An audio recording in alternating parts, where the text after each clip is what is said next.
Good morning. Welcome aboard. But enough of this palaver. Let's get the show on the road.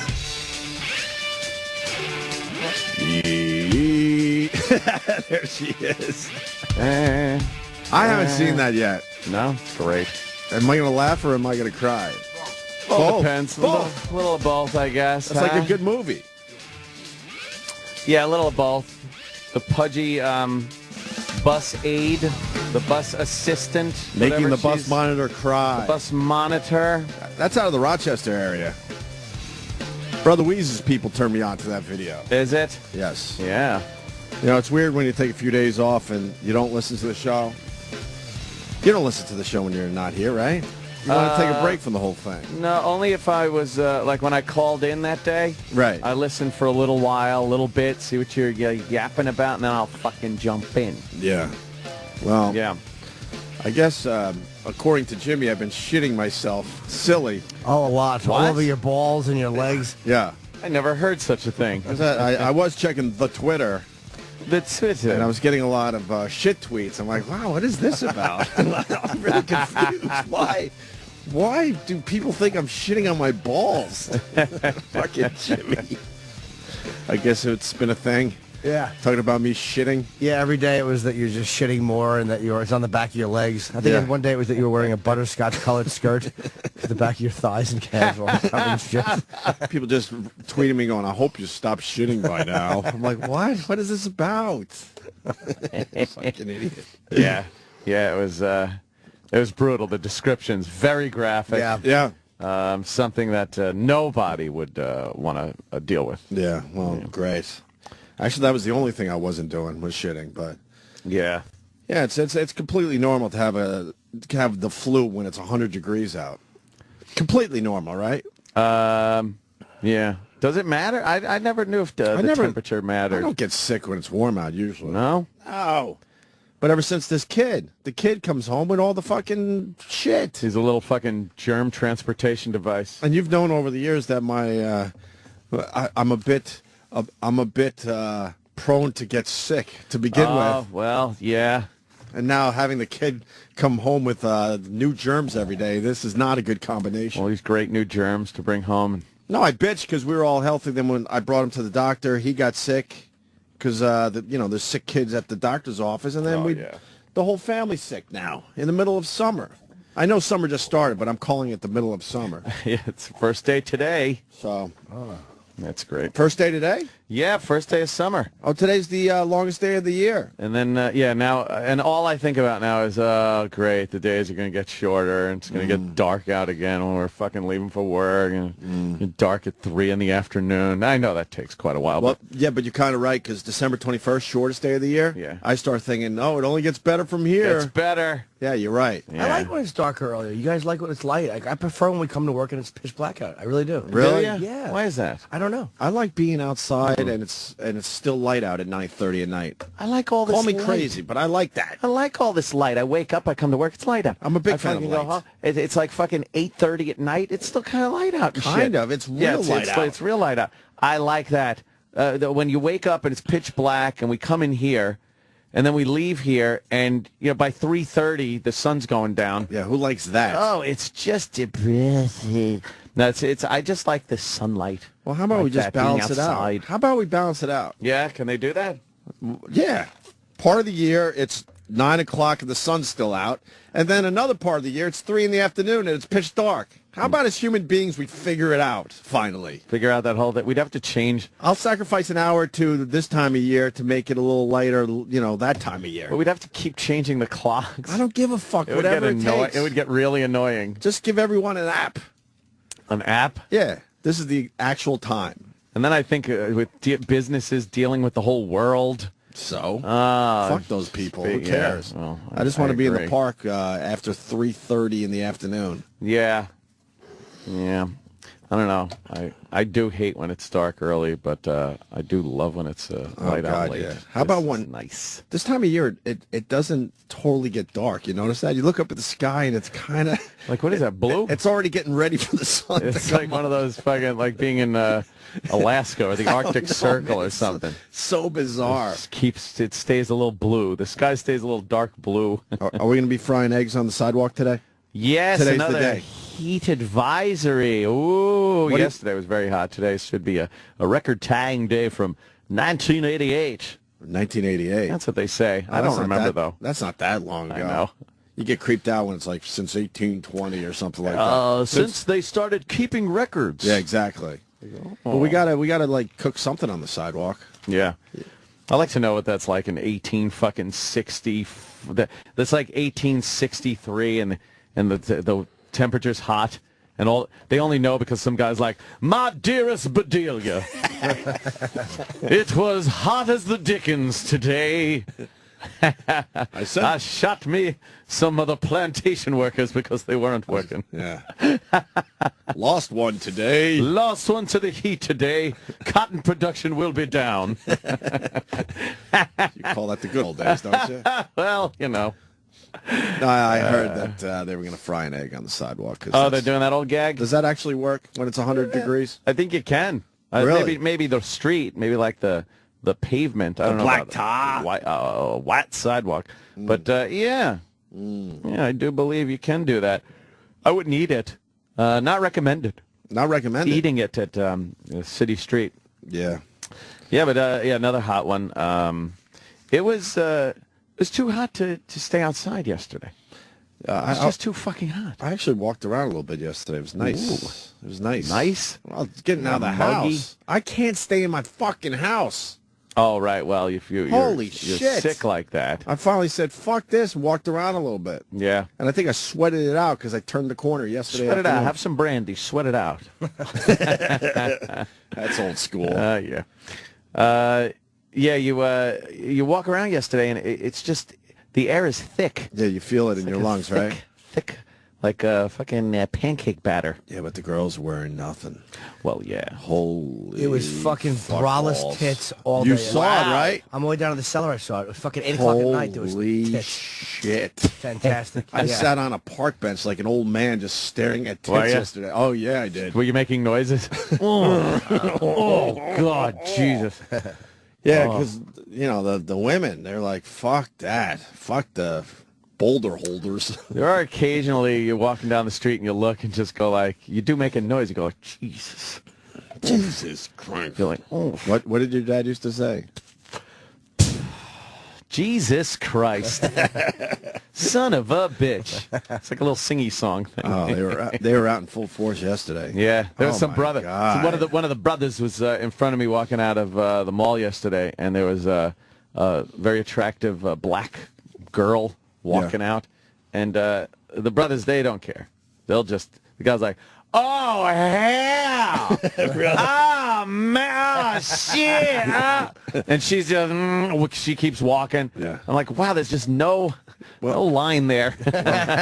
Well, if you see a good set, you know, you, Yeah, like you can't I help said, yourself. You're right. Hell no. But like I said, I'll go like, oof. Like, I'll just make a sound like, oh, geez. Like, she won't even hear it. You follow girls? But he's just like, oh, motherfucker. You follow girls? I've been known to follow a girl or two. Alter your route. Oh, fuck yeah. Will you? Yeah. Oh, yeah. Let me think. Not going to approach, not going to do shit. But you see something really nice walk by, it's like, well, I could sit here and hope that something as nice comes by, or I could just go for a little stroll. Yeah. Well, you know, I've been known to run ahead a couple blocks.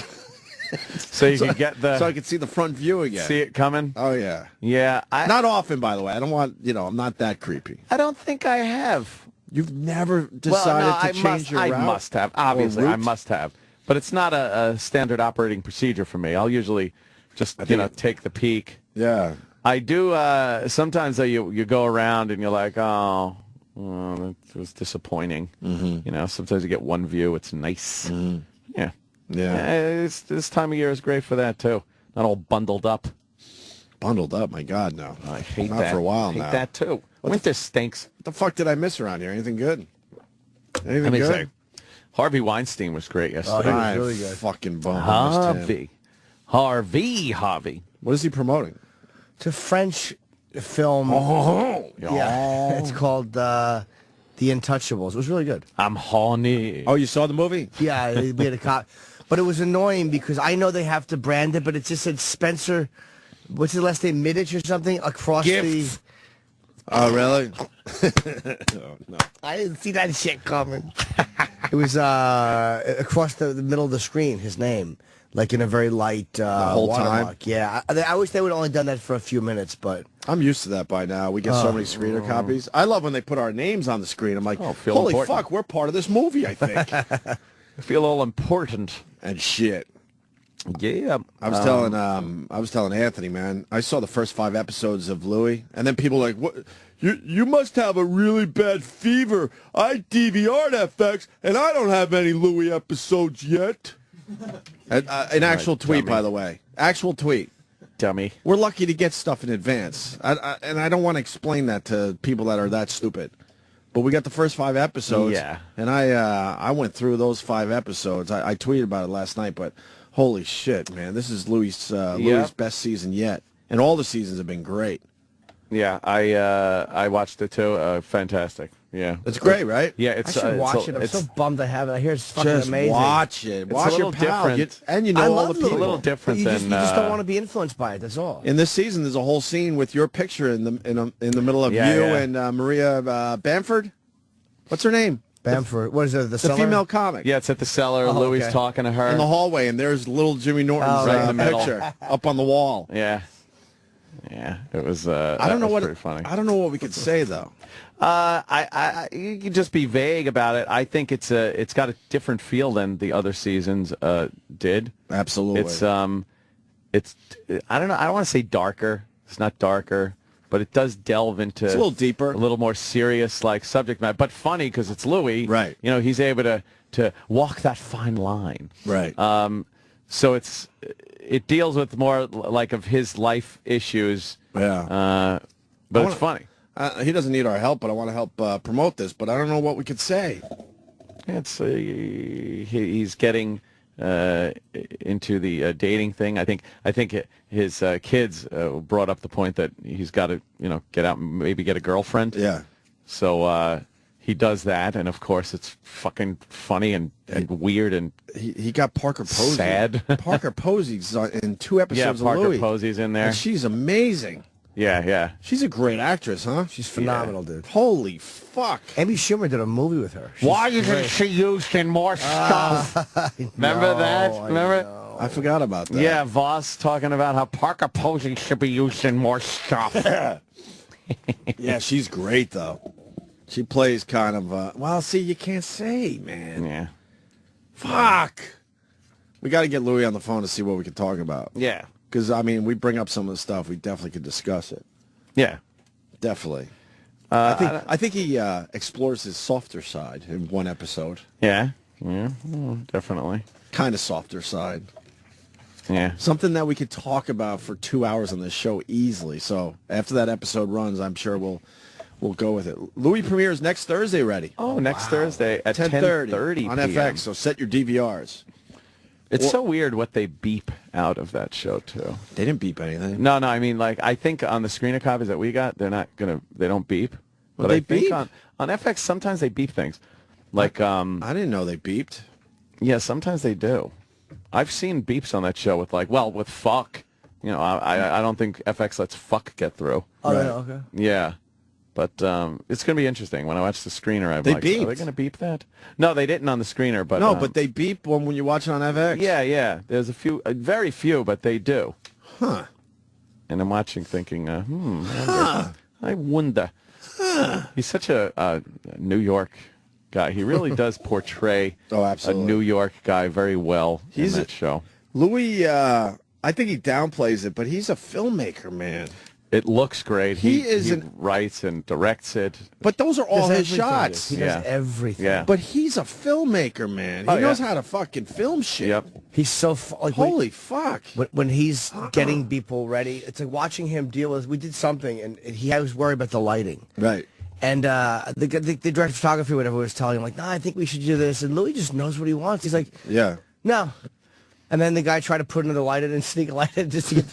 And Louis was like, "What the fuck are you doing? I don't want that." Holy shit! Like, but it's funny. But he knows what he wants, and like he's very confident when he's definitely in charge of the set. It's like, and he knows what he wants. It's really great to watch. Some directors just the director of photography does everything. Yeah. Yeah. And he was like saying that. Yeah, but he wasn't. I mean, they're friends. But he was just, obviously he just knew the guy was trying to get a shot a certain way. And Louis will just move people around. Like he'll move somebody. He'll be like, "Sir, can you move down?"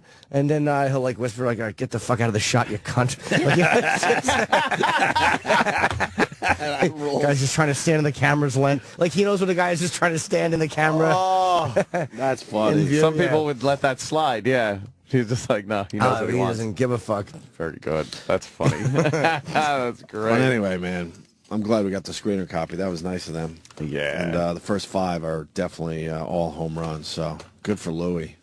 Not, good for him. Yeah. And then I watched the Kevin Smith movies pushing Bindle Sticks. Yeah. How was that? Fucking good. I gotta see that one. What is Bindle it? Stiffs. What does Bindle Stiffs mean, by the way? Is it a name they came up with?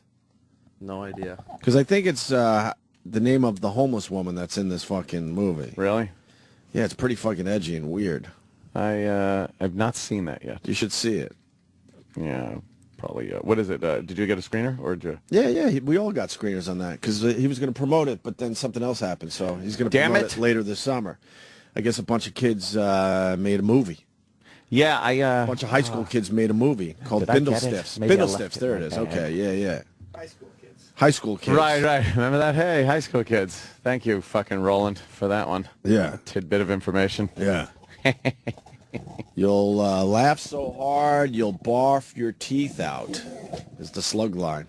Won a bunch of awards, so, if you guys haven't seen it, we'll go see it, so we'll talk about it. Yes. Oh, yeah, I got to see that one. I'm waiting for Breaking Bad. I'm supposedly getting the screeners for the first, 4 episodes or something on Friday for that. Fucking psyched for Breaking Bad. Oh. It's good, bad kind of thing, because then I watch them, and then I can't watch Breaking Bad for like a month because I've seen them all. That's what I was thinking with Louis' show. But it's great. I'm like, you just fucked up your TV watching for a month and a half. Yeah. Fuck. But it's great. It's like, okay, I got to see it, but you're like, fuck. Right. Everyone's talking about it. You saw it already. But everyone else is excited to see these shows, and we'll be way ahead of them. Yeah. So it's, I don't know, you take the good with the bad, I guess. Yeah, I'd rather watch them in advance like that, though. Yeah. I'd go into the movie theater, pop it in, and just fucking watch 4 hours. We got Billy Corgan coming in today. Nice. Yeah, that's fucking cool, huh? You got him on Twitter? I saw that. I was following the drama, so I'm like, what the fuck? Because I've heard over the years that he knows of us, and we're huge Smashing Pumpkins fans. So I go, I would try to be cool. It might have been a little dicky. I go, what the fuck? Not cool, man. Why aren't you doing our show? He wrote me back, I had no idea, which goes to Jimmy's point that some of these guys just never know. Yeah. I say all of them never know. Really? Yeah. I think all of them never know. It's always their people. And then I'm like, look, would love to have you, period. Yeah. So he couldn't have been cooler to me on Twitter, and he's coming in today, which we're psyched about. But what's the deal? It's something we did 10 years ago? To one of his people? The Eminem record is probably the same publicist. Is that what it is? Yeah, it's publicist. It's not Billy. It's the publicist.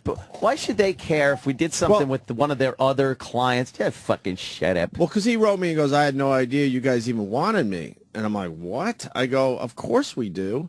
I said, somebody in your camp, has a problem with something we did 10 years ago that had nothing to do with you. Right. He goes, oh, all right. And then he goes, let me get to the bottom of this. Yeah. So what was it? The Eminem thing?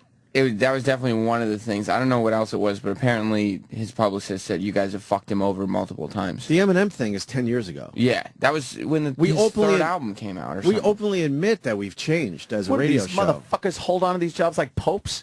Do you Leave. You even remember the Eminem thing? I know we released some tracks and we got massive publicity for it. Yeah, you put out. I remember listening to it. You put out the whole album. It was on MTV and everything. We got a big fucking hit. But how did we get the album? Jaded motherfucker that you are now when you actually were a fan of the show.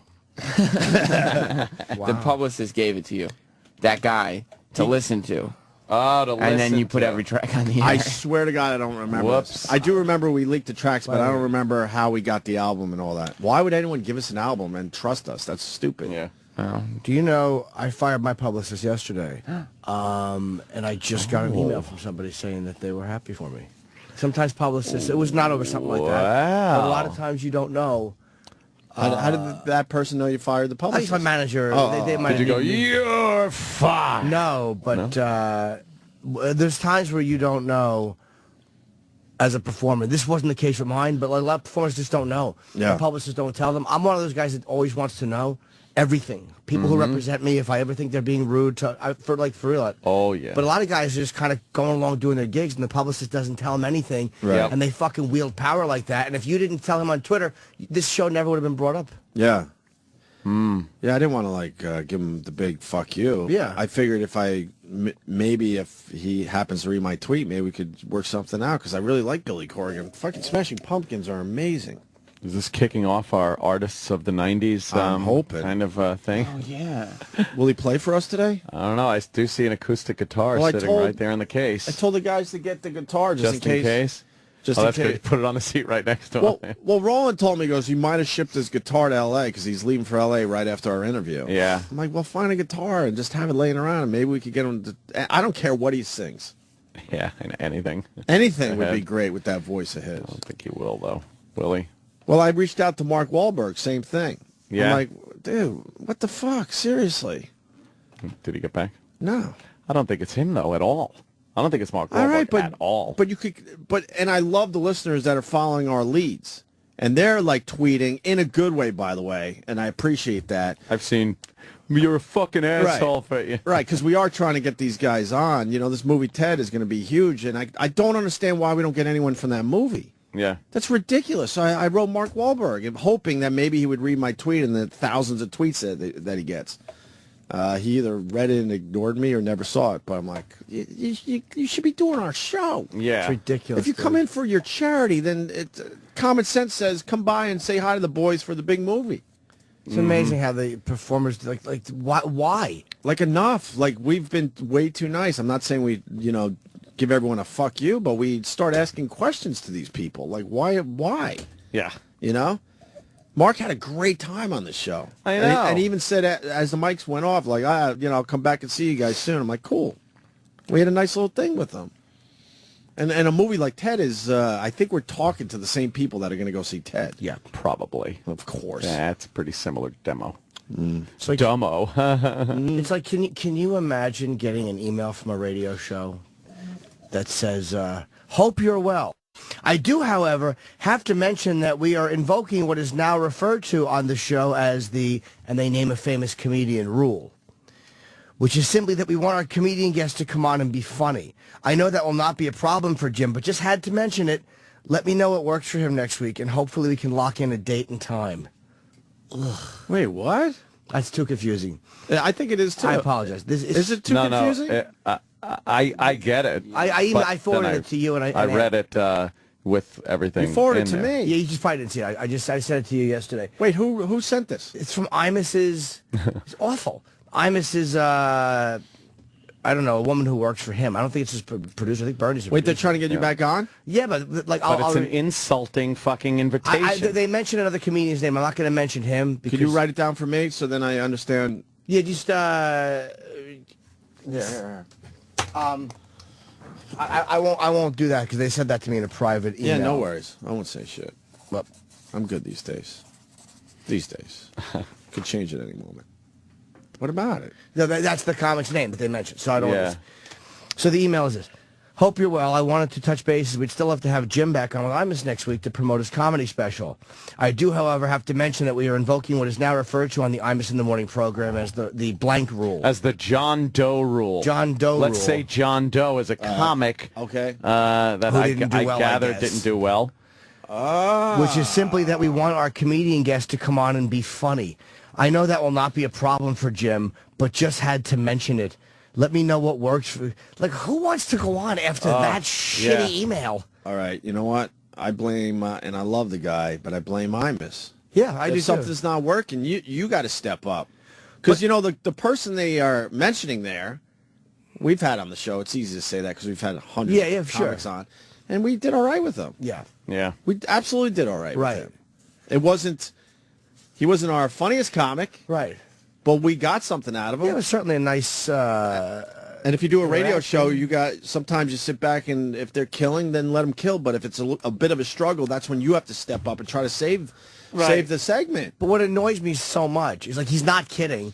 And it was like the appearance I did on Imus was fine. Of course it wasn't my best, but it was fine. It wasn't bad at all. But Imus didn't really work it at all. No, I didn't know what was going on. Jimmy Norton was in.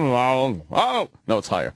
I don't know what's going on. And it's like you're trying to be respectful of the guy's platform. Like, sorry, you want me to go on and do my opening line is about how I hope Al Sharpton is killed in a plane crash. You want me to do that on your show, stupid? I don't know what I can do, what I can't do. Right. It's like you panic. Yes. You're trying to be...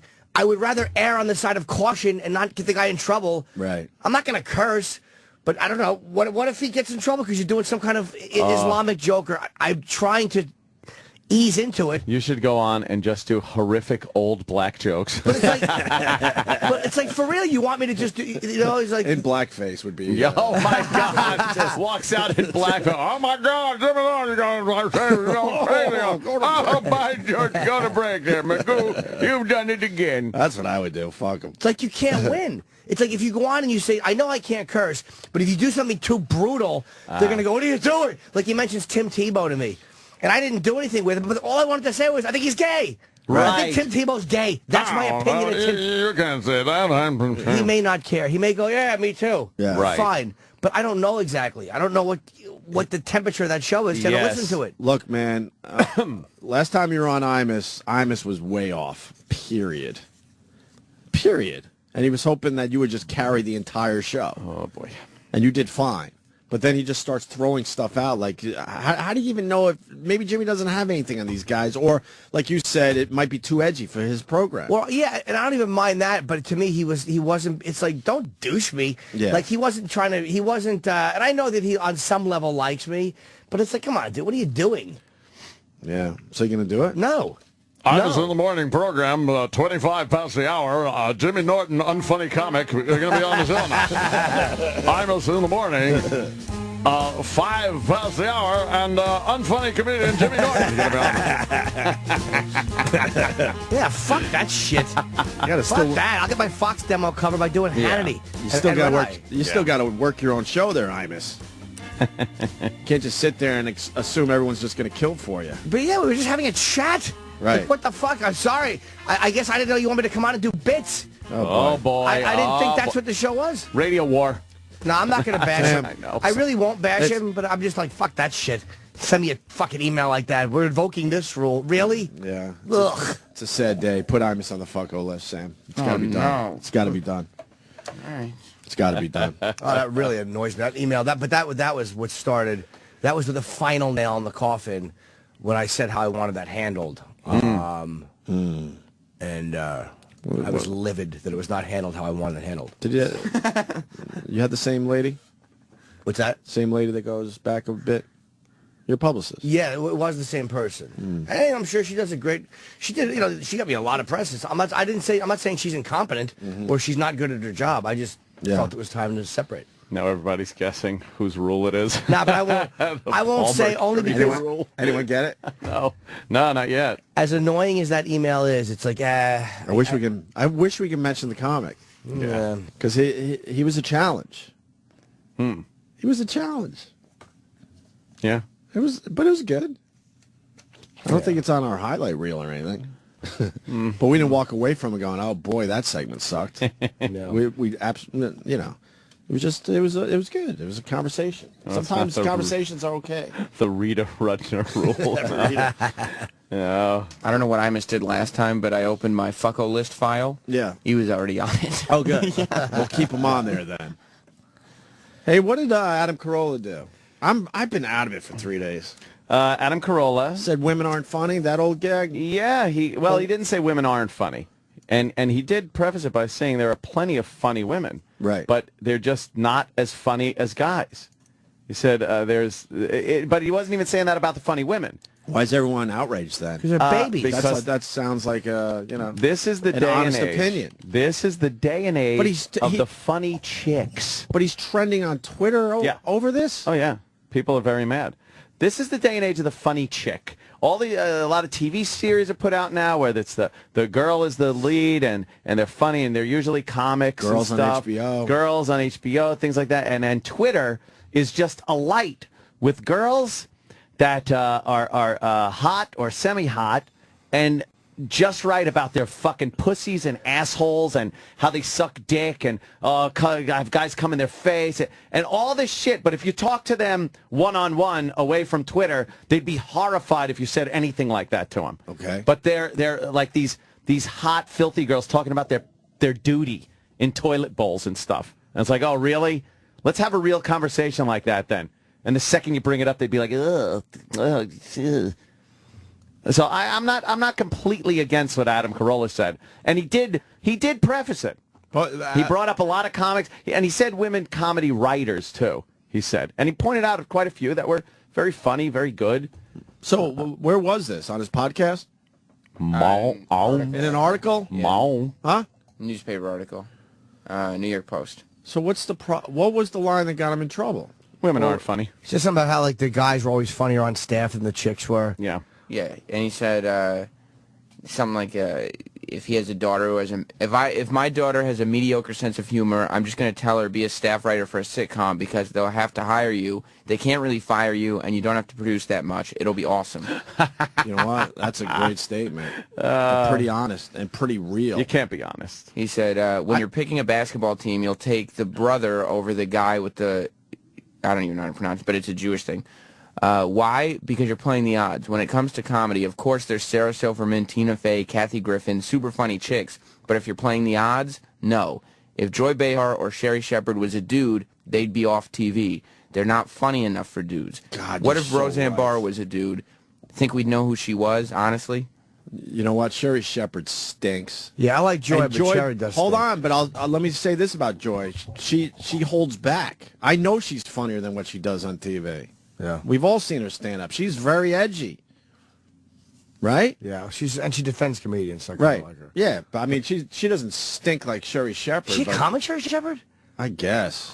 She's a beach ball, man. She works out of my gym. She's horrendous. She's a beach ball with thin legs. It's really strange. That's such an odd thing. And with Adam Carolla, I'll say this. For many years, I would have said women aren't funny. Now I think some women are funny. Yeah, well, now especially with the social media, you get to see a little example of some of these, and a few are very funny, but other ones are just it's so forced and ridiculous. When I go to Caroline's and then there's a female comic, lately I've been pleasantly surprised by female comics. Yeah. Absolutely. But there was a period there. They all were doing the exact same material. Same fucking act. Yeah. It was unbelievable. Yeah. I think a lot of it, too, I was talking to a female comic yesterday about this thing, and I think part of it is, as guys, you're raised to believe that it's like, you know, we're all raised with bullshit, like women's supposed to say no when they mean yes, guys are always supposed to want to have sex even if we don't. So it's like we have these roles, and being funny is considered, being the class cut-up or a goofball or an ass is considered like a male badge of honor, where with women it's more being compassionate, or like you're out with a bunch of friends, somebody falls and cracks their head on the ice. 9 out of 10 of your guy friends are gonna laugh, whereas 9 out of 10 of the women you know are gonna go over and go, oh my god, like that's just their instinctive reaction or what they're taught. Right. Yeah. So being funny is kind of it's always been rewarded more being a guy. I think a lot of that's changed in the last 20 years, which is probably why you're seeing a lot more funny female comics because they're not holding back anymore. But like women don't talk as much about, like people don't talk about their periods because that to them was being revealing on stage. Right. Half the times they didn't talk about really wanting to fuck because then every guy in the room is going to want to fuck them and every comic's going to want to fuck them. So even open comics kept that part of themselves quiet. So I think now a lot of them are, like Bonnie is hilarious because she'll talk about anything. The comics he's talking about will just talk about anything. Bonnie, And that's Eileen what makes them funny. Wuornos. What's that? Eileen Wuornos was hilarious. But we all could come up with a list of female comics we like. That are hilarious. Like the ones that are Throw funny. Amy Schumer in there, Bonnie in there. The ones that are Chelsea great. is hilarious. The ones that are funny shouldn't be offended by a statement like that because they're the funny ones. Oh God, Yeah, that's all that was about, hilarious, though? man. Chelsea said- Not that Chelsea. Chelsea Peretti said something in Voss's documentary, which was kind of true, like why this annoys women. She's like, that'd be like, it's like, she's like, you're just asking if a whole gender is funny. She's like, if there was a documentary, like, are blacks as whatever, as smart as whites or as this is white, like, people would be bothered by that. Yeah. But if you say, are women just as funny, people are totally, it's like, I guess that would annoy me if I was a woman in a perhaps. comic. Sure. If I had a vag, might be annoyed by that. Yeah. And Jimmy constantly trying to fuck me. But that's it for Adam Carolla. Yeah, I think he just expressed his opinion. Who cares? Good for him, man. He got a nice big splash of press over this. Yeah. Nothing's going to happen to the guy. Because he's got his podcast. He never says he's sorry. He didn't fuck into the Asian groups. Yeah. He doesn't give a fuck. I do like that about him. Fuck it. Fuck them. Fuck them all. Fuck them. All right. Yeah, that's it's like, I don't know. I agree with him. So I think we all do. I just got a I text think it's from gotten Tom. better, though. I just got a text from Tom Papa. Who's the comic? I need to know. I'm sitting at the gate. It's not Tom Papa. it's the Tom Papa rule. Sorry, Tom. I sent him the name. Regrettably, Yeah. I shouldn't have. I regret not making up a name. Yes. God damn me. Oh, man. We can only wish that he has a long flight ahead of him. Yeah, I sent it to him like you a didn't pussy. give him the answer. Tom's fucking great, man. Yeah, I like Tom Pop on Yeah, this. she's very funny. Absolutely like He him on fucking this show. murders on stage. It really annoys me. Yeah. Yeah, because he's very clean, and it's like I watch his act. It's like he could perform anywhere, anywhere, and kill. Isn't that annoying? Yeah, and be funny in a corporate. Hate that. You know who died overnight, man? You're kidding. Leroy, the painter there. How do you say his last name? Nivens. Is it Nivens or? Oh, Neiman. Neiman. Sorry. Leroy Wow. The guy that was in all the Rocky movies. Oh, that's right. Yeah, he made those Rocky posters and paintings in the Rocky movies. That guy's been alive forever. He's the guy with the big, long mustache, That gray goes mustache. from side to side. It's like completely straight across his face. Like he should curl it up like Mr. Roberts, but he doesn't. No. It just went straight out. Leroy Neiman. He was 91. Wow. Yeah, the younger generations don't really know who he is. When we were growing up, his shit was everywhere. Do you remember? Oh, fuck yeah. It was everywhere. People had posters of this guy in their rooms. Dude, could you fucking... His artwork. You know what that artwork is right now? You know, like it just in one day, it just increased in value. Do you remember we sat next to him at the... a roast. Pat Cooper's roast. Yeah. And the whole time, he couldn't help himself. He was just picking up napkins, and he was doodling. He was just doodling the entire time. Every time a comic went up to, roast Pat Cooper, he's doing his doodling. I wanted to grab one so bad. Same here. Yeah. So what do you want to do? Pawn it or sell it? It's my Leroy Neiman doodle napkin that I got. If this is actually Leroy Neiman's, the price could be through the roof. And then he's like, all right, I'll give you, it is just a napkin. And napkins aren't really selling. $10. But I wanted 2,000. All right, I'll take 10. It's got to be Seinfeld. No, that's Pawn Stars. Pawn Stars. That show Pawn Stars where they pawn things. That's how they would have done it on And the Pawn guy Stars. rips everybody off. Right. They just rip everybody off. I still don't watch Pawn Stars. It's like, go. Why don't you put it on eBay, dummy? But, he died 91. He was smoking cigars right to the end, too. What did he to die the of? end. He was sick in the last few years, He was the old. paper said. Yeah, he died of, I've had enough of this shit. Enough, right? Itis. I was old in Rocky. Rocky 1, I was old. What age do you... What's the age where you finally go, all right, I've had it, enough already? Where you actually look forward to dying? If you're What number would you hit? Let's say you're of average health at that age, but you're not like completely sick where you just want to fucking, whatever age it is.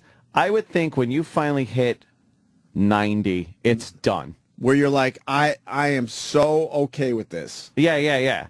But it could be. You think it has to be 90, It though? could be a lot earlier if you're sick. I mean, you know what I mean? Right. But if you're the average health you should be at 90, then it's just the years are probably like, all right, they enough. just keep ticking by. Same fucking Christmas. How many funerals can I go to? You're just like, blah, please. When my dad started getting older, like, what was sad was he finally had a conversation with me. He's like, everyone I know is just dying around me. I'm just like, oh, God. Yeah. Jesus. He was going to a fucking wake or funeral once every other week. Yeah. He was like, enough of this shit. Yeah. It's really sad, but you do feel like you're... I just wonder if you do finally get to an age where you're totally, completely at peace with it. Yeah. Like, yeah, man, I know these are extra days, but I'm ready now. I think so. Like an Indian. Like an Indian? Yeah, like, an old Indian. It is a good day to die. Ugh, they just don't care about it. Yeah. You feel like you're living past people, though. There is something kind of like you're making it past them. It's like you feel like you're just... I don't know what it is, but even when I know in my age group people that die and you go beyond them, you kind of feel like, all right, well, I'm on borrowed time. Like, I'm sure when you're really old you think that. But I mean in a grateful way. Right. Like, fuck, man. It's like, wow, you can drop dead. It stinks. Yeah. It's like, why not enjoy... if you're fucking 90, you might as well, what the fuck? Maybe that's not the attitude you have. No, probably not. You're shitting yourself. I saw a lady, she had the classic walker. She was on the streets of New York. Tennis balls on the back? The walker? Yes. Matter of fact, I believe you're... Yes. Yellow tennis balls look silly. She was so old, she had the bend over. And my wife goes, good for her. And I go, good for her. She's fucking smoking. Oh. She was smoking.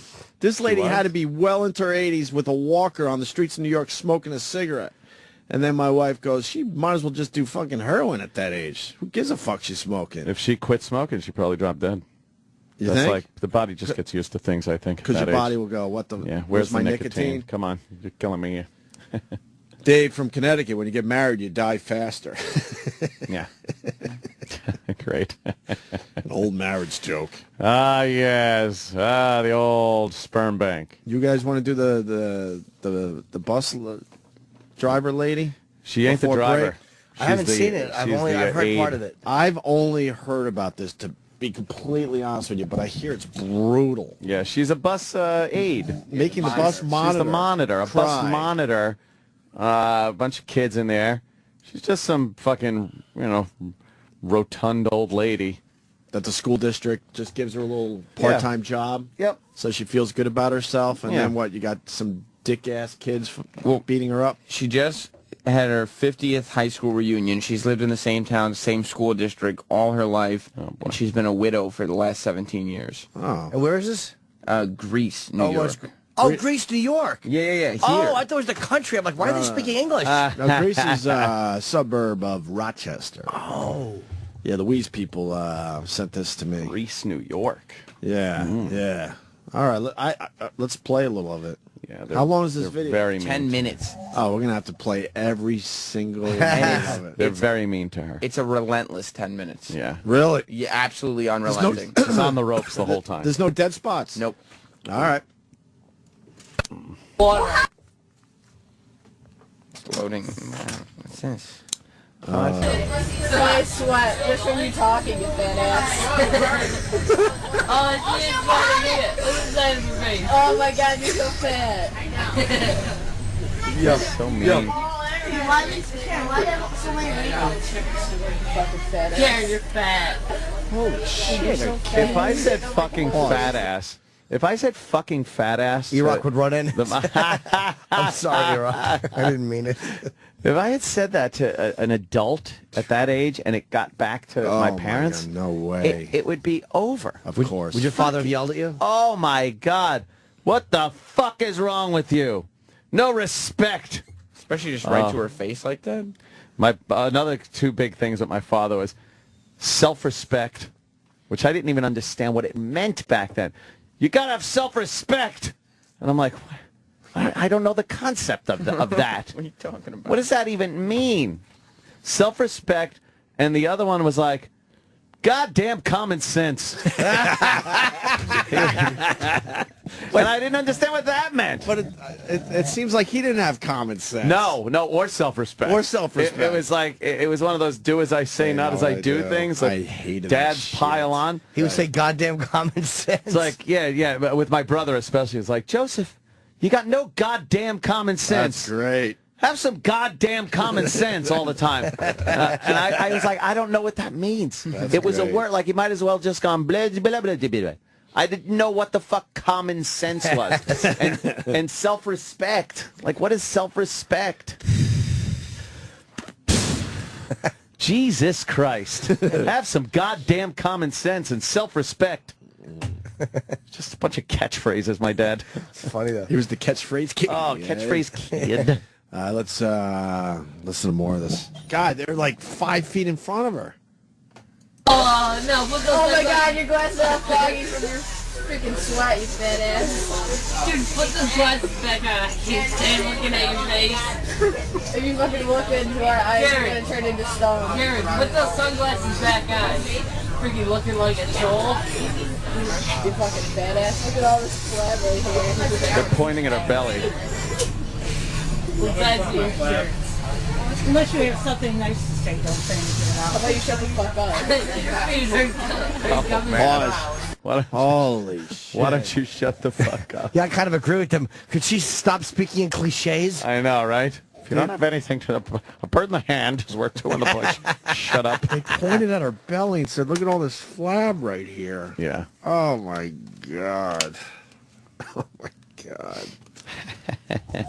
Probably your breath smells so bad. I know. Dude, look at her fucking ugly ass ears. Fucking cornrows.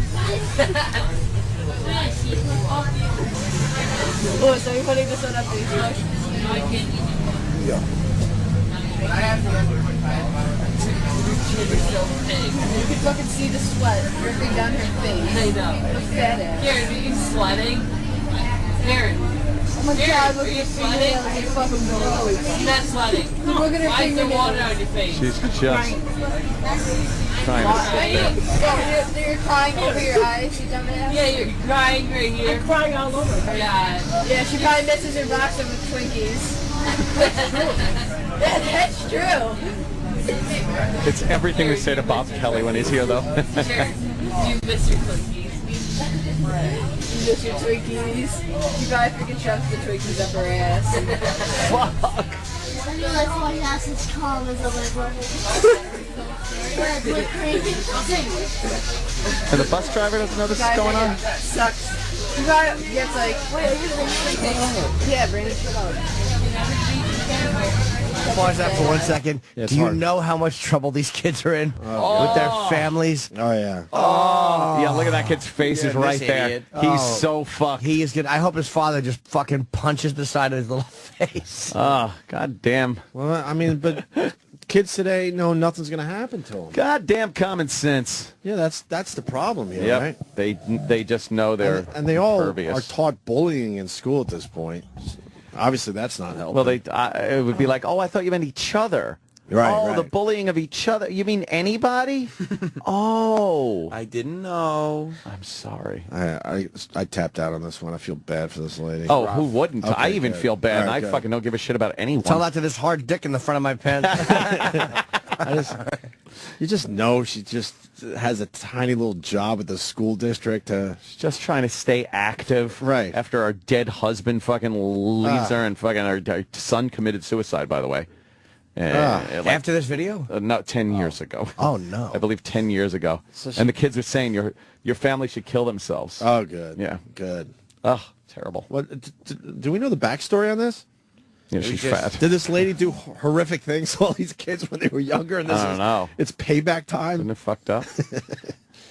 I don't think so, but she's made over $100,000 on donations from people watching this. Already? Yeah.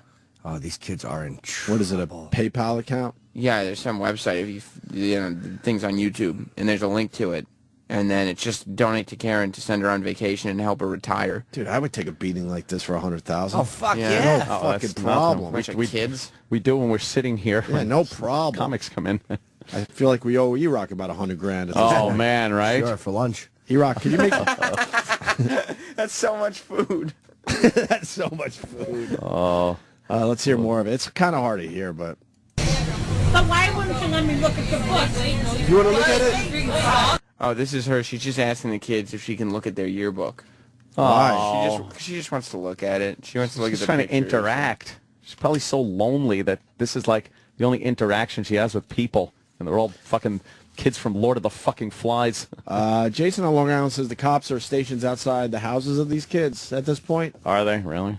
Oh, fuck yeah. Why? They get death threats? Yeah, the kids are probably, especially this one idiot whose face is all over the video. It's not good. Oh, yeah. I bet. Yeah, no. Yeah, nobody wants you to touch our butts, you fat ass. You just touched your freaking sweat, you dumb ass. So get the hell up, old ass. That Josh has a yearbook. Yeah. Why don't you guys get up and What? Shut the fuck up. Look at this. Look at this. You want this? Oh, too bad. Fat ass. Your reflexes. She just kind of laughing, though, at some point. You have reflexes like an elephant. Maybe she is an elephant. She's like, Oh! she probably sweat from that. I don't want her to freaking touch my yearbook. She's gonna get her freaking sweat all over it. I know. She's probably gonna get grease stains all over Probably it. gonna figure himself. Oh, man. All the way down. She's gonna pick out which kid she's gonna rape next. Holy shit. Rape jokes. Nobody wants smush smush. Karen wants therapy. Oh wait, you already got one. Karen, you have herpes? What's wrong with these kids? Oh boy, my latest year's over. They're poking at her. Yeah. Yeah, they're literally poking her. No, I'm gonna freaking egg your house. You could get somebody to Freaking house is probably shit. You guys lived in a fucking trailer. I know. Listen easy. Where do you live, Karen? What's your address? Like what neighborhood? What neighborhood? What's your address? Oh yeah, right. Oh yeah, right. What neighborhood? Where do you live by? Where do you live by? I don't. I would never tell you. What's your address so I can freaking piss all I'm over not your gonna door? tell you. Holy shit. I'm gonna fucking take a crack in your mouth. How about when you know I can come in your mouth? Holy into your house and then steal everything. What was that? The guy's gonna take a crap in her mouth. And the other guy's going to come in her mouth. Which one happens first? It's like, People are wouldn't even- pissed on Twitter right now. I wouldn't even have known that shit. No. Like, to say coming in your mouth, I like it's crazy. Mayor Angel, looks like, or Angel, I don't know. This video is the result of the no consequence, ultra PC entitlement society we're raising our kids in. Ridiculous. Brilliant. Part of it, but also part of it is kids just suck and they've always sucked. Well, they've always sucked, but now they also know there's no consequences. There would have been. These you kids know are what? going home, and their parents aren't going to do anything about this. Kids sucked and always sucked, but there is no fucking way. If a kid talked like that to an adult, and especially, if she's technically an authority figure on the bus, Right. If the kid said, like, fuck you, you'd look at that kid and he'd be labeled the psychopath of school. Well, also, either she or the bus driver would have beat the shit out of some of these kids. yeah. When we were growing Smacked up, in the mouth. the bus driver probably would have punched you in the face. Smack, like an open hand smack in the mouth. Right. Now you fucking apologize. But then it would the be her parent- problem if she, touched the kids. Nowadays, back in the day, the parent would have been like, yeah, what'd she smack you? Yeah. Oh, well, I'll tell you why. He was saying fuck you to the Right. monitor. Oh, good. Now I'm going to smack you too. Exactly. Goddamn common sense. What's going to happen to these kids? Their parents They take might away have their Xbox expelled- or something? Expelled from school. You think They'll be expulsion? for this one? This is not one. This is a 10-minute brutal assault. Oh yeah, they're expelled. You think the school will be able to get that done? Absolutely. All right, Yeah, I hope so. especially with so. the poking. This is like a really weird group menacing. Right. Absolutely. Yeah, it's like a wolf pack. They'll get expelled for this. If you had just said one or two things, but we're 5 minutes into this. I would love to know what the parents did when these kids got home. I would love to know, but obviously that's never going to get out. The kid who's leaning in kind of looks almost like Mongolian or Asian. Like, he doesn't look like a traditional little white kid. He might have those parents that fucking still believe in really smashing you. in fucking like those honor killings. they're gonna beat his head in with a rock. He's definitely Asian. His name's Tang. Oh, Tang? Tang. Uh-oh. Aw. Shit. Conway Tweedy, with the K, he writes, these kids are fucked. Anonymous has put their families' addresses and phone numbers all over the internet. Conway Tweedy. Is that really necessary? I mean... Anonymous doesn't play. No. Yeah, but why, but Anonymous doesn't play. Why does Anonymous care about a bunch of... How old are they? 12? Yeah, between 12 and 15. But it's also like, yeah, they're families. Like, why would you fuck with their families? Like, yeah, for really? Because their families seem pretty shitty. I agree. I agree with whatever Anonymous does. You're right. You're right. I'm all in with Anonymous. Wonderful group. Absolutely, man. Not going to get a all I'm word saying. from me. Have fun, Jimmy. Enjoy I Anonymous. would do it to a bunch of 12-year-olds. I'm kidding. I usually back those guys when they're doing certain things, but this one's like, come on, guys, what are you doing? Because they're a bunch of douchey 12-year-olds, you're going to put their families in danger? I just feel bad for this lady, man. She's an older lady, completely out of shape, lost her husband, lost her son. Just trying to find a little purpose in life, and you got these assholes just literally poking at her fucking flab. Something to occupy her mind aside from her dead husband and her dead son. Oh, man. Feeling a little self-worth, just riding the bus. Something. Yeah, I'm doing something. Hoping that she could bond with the kids a little bit. Making a difference in a child's life. Right. That's what she's... She lost her own child, so she's like, maybe I could bond with some of these kids. Right. To fill that empty void deep inside me. Oh, man. Holy fuck. Oh, this poor woman. These kids stink. Push play. Oh wait, there's nothing to steal. I'm like shit in a brown bag and light on the fire and smash that. Really, Chip? Young Chip? Carrot, fat ass. I'm glad.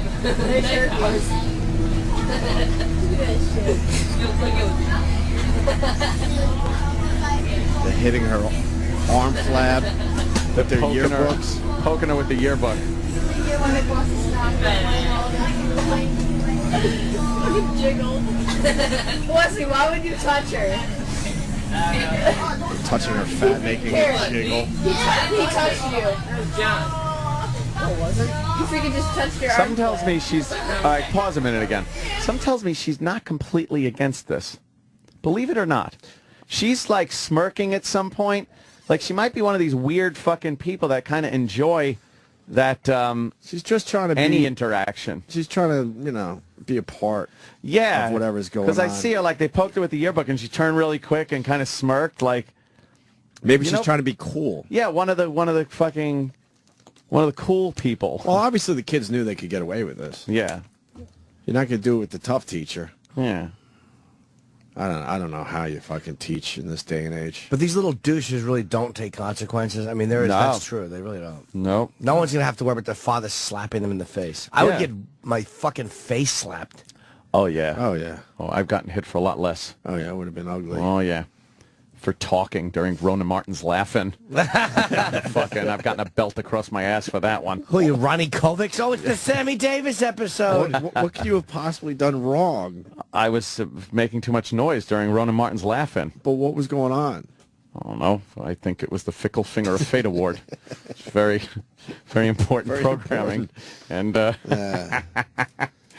And want to play more of this? You bet your bippy. All right.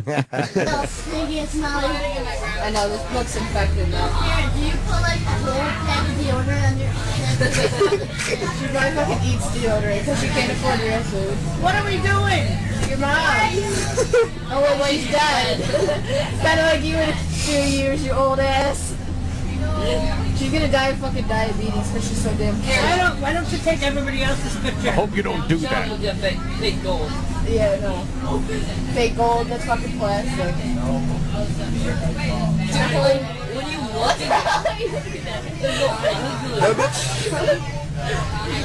Oh my god, you're such a fucking troll. You're such triple sag. What size bar are you? Triple sag. triple sag. Triple sag, that was it. Look at her fucking stomach. What are you like saying? You're fucking... You're a troll. You're a troll. A troll. You're a troll. You old troll. You ever seen... Oh, you get it. about I bring my knife and fucking cut you? What is she trying to pull out? I think she's got a little Swiss Army knife. She didn't actually take the blade out or anything. She'll probably now be sued and fucking fired. Oh, yeah. No menacing kidding. him with a knife. Yes. Where's the bus driver in this whole thing? He might not even hear it. Probably at the front of the bus. You think she's in the back, you think? Yeah. Maybe he takes care of the front of the bus and she's more in the back? I think she's in the middle somewhere. I see an emergency exit on the window. Because they're not yelling, so middle of it the probably bus. sounds like normal bus chatter. Because no one's yelling and she's not yelling. That's so true. it's just like normal bullshit. Someone writes, why didn't they get kicked off the bus? Are you kidding me? The bus driver would be screwed. Kick the kid off the bus. They have to walk fucking a block home, and they all get fired. You're right. Yeah. They wouldn't even go through all that flab. Dude, I'm gonna fucking. I'm gonna pull my knife out right there. If I stand back, if I stab you in the stomach and fucking my knife would go through you like butter because it's all fucking wired. When they cut you, like, the whole value meal is gonna be coming out of McDonald's. It's so mean. It's gonna be fucking Big Macs flying out of your stomach. It's gonna be like, Yeah, I remember you go to McDonald's tomorrow and she with the chance of meatballs. You ever see that? Yeah. Nobody's gonna have food because she's still gonna be ordering. That's why Haiti can't afford this. Guys, cover your mouth and talk to her. She gets pissed off. Sure, what does your first say? Laugh. Cover your mouth and talk to her. She gets pissed off. They know that. They're like, cover your mouth and talk to her. She gets pissed What off. if she has bad ears? Yeah, she had a hearing. They were making fun of her hearing aid. Her hearing aid. before. Oh, okay, that must be it. She's got a hearing aid on This top woman's of a it. disaster area. I know. Holy shit, just... That purse probably cost you like fucking $5. Karen, how much was that purse? What's in it? How much was it? How much money? I know, I heard you. How much? Why do you want to know? Because I want to buy it. Because I want to know how poor right. you are. I do. I want to buy it for my mom. I want to know I want to know how how poor you poor are. your My freaking mom's ass ass. is. Nah, wait. I bought it at Wegmans. What a fucking poor Oh my ass. God! You bought it at Wegmans. You're so You poor. get my purse at Wegmans. You're so poor, the kid goes. What happened to your plastic bag purse?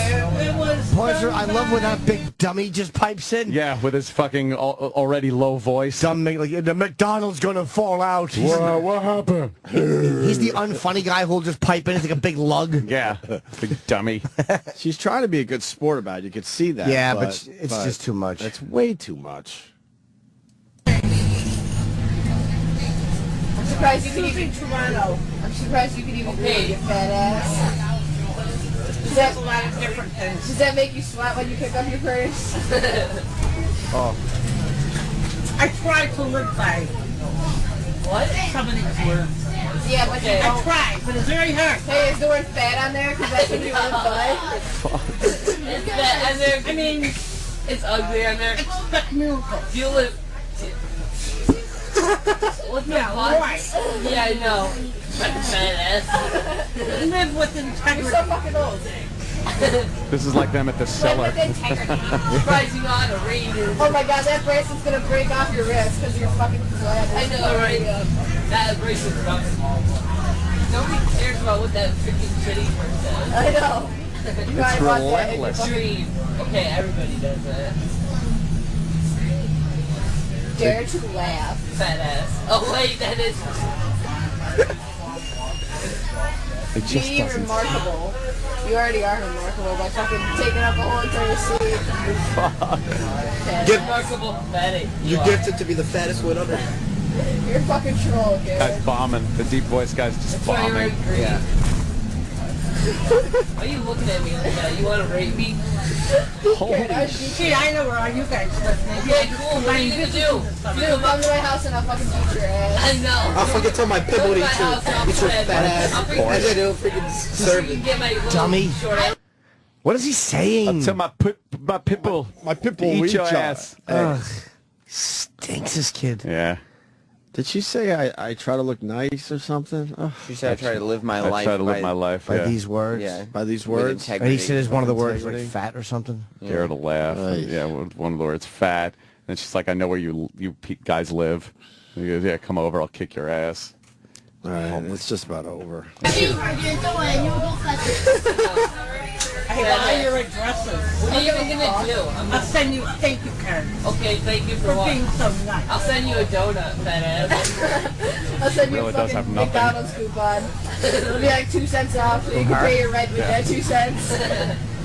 You can pay your rent to your fucking boss. Karen, did you get that purse on layaway? Nah, she got it. He's just bombing. Oh, he sucks. You probably got that from Dollar Tree. Or fucking Family Dollar. But you don't have a family because they all killed themselves because they didn't want to be near you. Why are you looking at me like that? Like you want to fuck me. Like you're so bad. And her son killed His himself? son did kill himself, yeah. Why did the video stop there? That's where it ended. Yeah, maybe the kids ran out of tape. Or maybe he had to get up or get out leave. Yeah. But the best part is that fucking big lunk just bombing. He's bombing. He's Well, you get that on layaway. You put that pants on layaway? Layaway. Yeah. My pit bull. My pit bull will eat your ass. Oh, that's horrible. So what's the story today? With Words these hurt. Douchebags. Man. Well, their names are all over the place because whoever put this on YouTube got it off their Facebooks and stuff. Oh, is that how it got on YouTube? Yeah. So they find the Facebook, find the friends, right, so and everything else. Yeah, but you would names are think everywhere. the kids themselves would have put this on YouTube, that they were so proud of themselves. They probably put it on Facebook. What dummies? Just what? But that is people who don't realize to not realize you're going to get fucked for this. Oh man, There's no consequences at all. Yep. There's none. Let's see their names. There's none. What the fuck could possibly happen to these kids? Maybe get expelled? involved. They sound spoiled. Well, Luis, Wesley, Brandon, and Joshua. I mean, they're gonna have a terrible time for at least until the news cycle ends. With who? Whoever's around them, they're not gonna be able to leave their houses. Everybody hates them. They're probably heroes at their school, though. That's the problem. No, they won't be heroes. Everybody's gonna hate them. Yeah. If their fellow students going to hate them, I doubt it. Yeah. I doubt it. I don't know. A small percentage, maybe. What Maybe. are some of the comments? Are there any good comments? Yeah, they're all just. Is like, anybody for them? No. These kids rule. These kids rule. Yeah. Jesus. These kids rule. They're real young go-getters. Yeah. Oh man. Well, it's just, I'm not surprised. No. I would have had some good ones for that lady. I would have been like, you got it so fat you look like you got your own zip code or something. That's a good one. Thanks. Leave it alone. Yeah, that's a great one. We should break. We can read the comments and all that a little later, but Oh, Billy Corgan's in 10 minutes. yeah, we got to set up for Oh. Billy Corgan from, of course, the Smashing Wow. Pumpkins. New album out called Oceania. Very good. Oceania, right? Yeah. All right. Wow. I mean, people want to talk about it on the phones. You got the comments, you got the Twitter, but we got a break here. Yeah. We can go back to this thing a little later. Certainly. All right.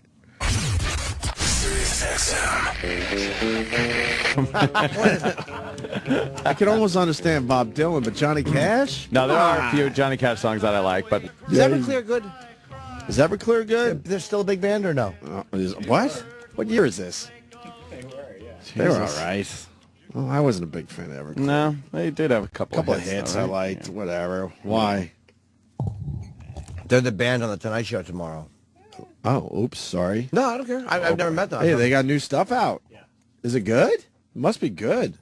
Why would it must be good? Because they put a new album out? Well, if they're on Leno, I don't know. There's a lot of bands from that era that Yeah. They're doing they're not getting the big invite. They're doing a tour with Sugar Ray and Marcy's Playground and It's Marcy Playground. Marcy Playground, sorry. Not Marcy's Playground. I like Marcy's Playground. now all the Marcy Playground fans are going to be tweeting me. Oh, she looks Wow, good today. all 5 of them? Yeah. Oh, goddamn. What's her going name? on? What? What happened? The girl on TV with The one from the I know, Fox she's ridiculous. Business Channel. She looks really good today. Like she did some with her hair or something. But she probably got an email from the From invoking some rule about hair on the show. yeah. Well, as long as your hair looks good, you can come on this program. What's going on with our show in the '90s bands? We got any invites yet? I think we're getting Everclear. I think we're getting Marcy Playground. I think we're getting Gin Blossoms. Gin Blossoms. Are they going to play though? Yes, they they have to. If they don't play, fuck them. They know the deal. When we They get Everclear? have to. Yeah. Next month, I think they're in town. Oh. Yeah. We're getting Billy Corgan too. When? Well, Billy Corgan is on his way up. but Nice. we don't know about him playing or anything. That's not confirmed. See, But he's going to be in the building. Oh boy.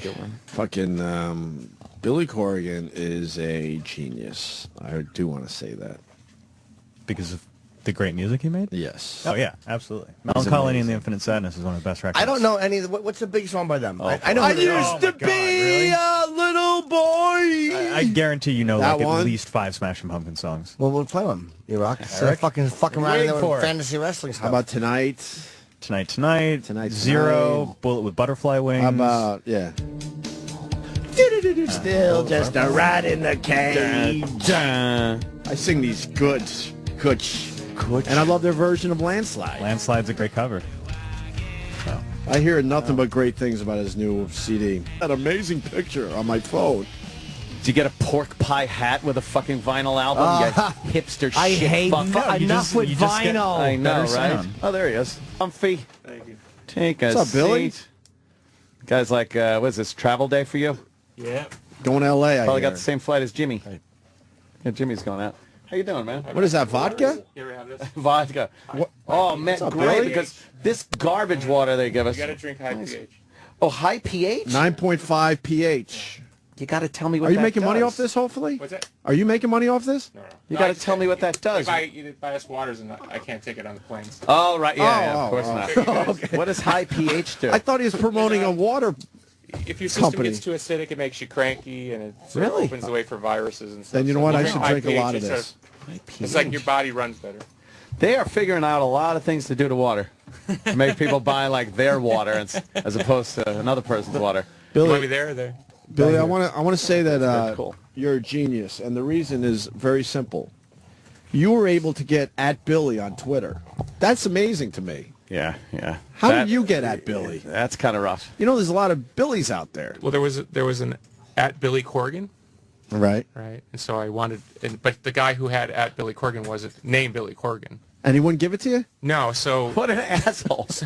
Jesus. So Twitter has some sort of weird policy, so they said, okay, they made him at not Billy Corgan. Right. I don't get what that means. Okay. And then in exchange, they said, well, we'll give you at Billy, because it's something about they don't want Yeah. to give me what he had. So then They changed his Twitter at not account, Billy Corgan. but they wouldn't give you Billy Corgan. No. Isn't the name Why? dead now? No one can use it? Yeah. Yeah, that's what they do. So they got me at Billy, but they actually said, this is cool, people But you're beg for these. That's an easy one, But yeah. you're the #1 Billy Corgan out there. I'm sure there's other Billy Corgans. Well, but what's kind of weird is I got to imagine that a fan would go at Billy Corgan and not find me. right. Yeah. So, but then I get everybody else going, you don't deserve at Billy. Like you're not Cher. Or Do they whatever. bring up other Billies that are more Yeah, deserving? like Billy Idol, you know. Right. Billy, Right. Billy Zane, Joel, maybe. Billy Billy Holiday. Joel, Billy, different spelling. But you got at Billy. I got at Billy. That's pretty impressive. Yeah, it really that's is. pretty good. Why one. can't they just give you the name? Somebody else I That know doesn't had make that sense. happen, and they kill the name. They said no one gets it. Stupid. It didn't make any. Why did they turn the guy into at not Billy Corgan? That just seems so funny. He's probably like Billy Corgan, Chrysler Plymouth. Yeah. He runs that. Right. It's like, oh, really? I mean, there are people in this country named Billy No, I Corgan. know, but so you're if the it was Billy Corgan, I'd say, okay, well, you got it first. You know? Right. But it's safe to say you're the biggest Billy Corgan, and when it comes to Twitter and the social media crap, you should be Billy Corgan. I don't get it. And, well, here's a better one. Facebook kicked me off for not being Billy Corgan. Wait, what? How does that work? Somebody reported me, right, and said, this is a fake Billy Corgan, and Facebook shut down my account. Seized or froze my account, and then sent me some bullshit thing saying, you got to prove who you are. Oh, and I'm thinking, God. So that's why I said, Screw it. Here's a and video of me. I know Sean Parker. I mean, I could call somebody, Right. And I thought, But it was the forget this. principle. I don't want. In fact, thanks for doing me a favor. Right. Wow, I got the hell yeah. off Facebook and said, give me the hell away from this because this You is don't need it. And then I go and look, and there's like 7 fake Billy Corgans pretending they're me that are still there, who are trying to pick up chicks, and but they're still running. They're still running. Well, their stock isn't doing well, so No, they're rejoice in that. no. They had a bump up though. didn't I just they? bought again. I fucking lost like $5,000, and I bought more back, and now it's dropping again. keep buying high. I got my money back.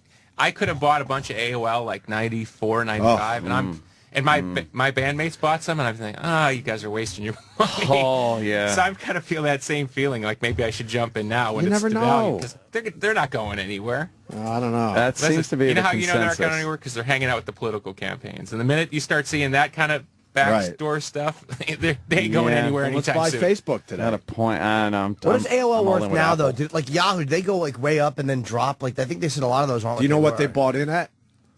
It's got to be low. $75 a share, maybe, is my memory. But I mean, that's so long ago. Yeah. Could have been Wow, $7.50. Who uses AOL at this point? No, but there was that moment. No, where I it know. That like, was. You know, where you go, okay. Like, It was internet training wheels. Like everybody had that at first. It was the all you Apple. knew. We all could have bought Apple stock. Yeah. We'd be bloody rich. Oh man. It went down to $80 in 2008 when the fucking market shit the bed. It went down to $80. And, yeah.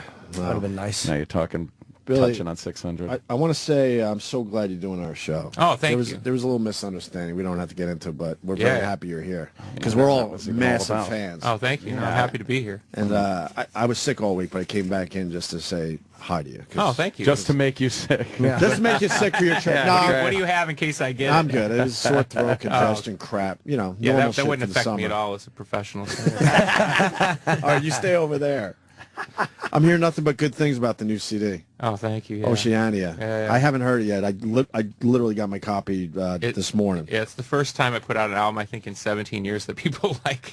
Oh man. Right away, you know what I mean? Usually I get the 7 years later. Oh, that was actually pretty good. I don't know what my problem was. Right. It grew on me. Yeah, it's like, thanks. Why is that, you think? Is it because... I don't know. Honestly, I don't... Believe me, if I knew what people were thinking at this point... But you don't try to... do you try to write hits when you're putting an album together? You know, back in the day, you knew you had to come up with that MTV type song. Right. But we never... You know, I mean, if you look at the hit songs we had, it wasn't like we sat there and went with the formula. We always tried to come up with something fresh, right? That felt really exciting. I think hits usually means exciting. Right. So if we felt, oh, this is pretty exciting, it was when I tried to maybe be a little more conservative and kind of just do music I really liked. That's when it didn't go so well. So exciting seems to work for me. So. But isn't that okay with you? What's that? When you were getting more experimental and stuff? Yeah, it was fine by me. But it's it's kind of a weird thing. It's like it's a weird balance. One day you're nobody, then you're a genius, then you're an idiot. You know what I mean? You know what I mean? And as I've been saying to my friends, now I'm a genius again. You know what I mean? It's like I'm the same guy the whole time. Right.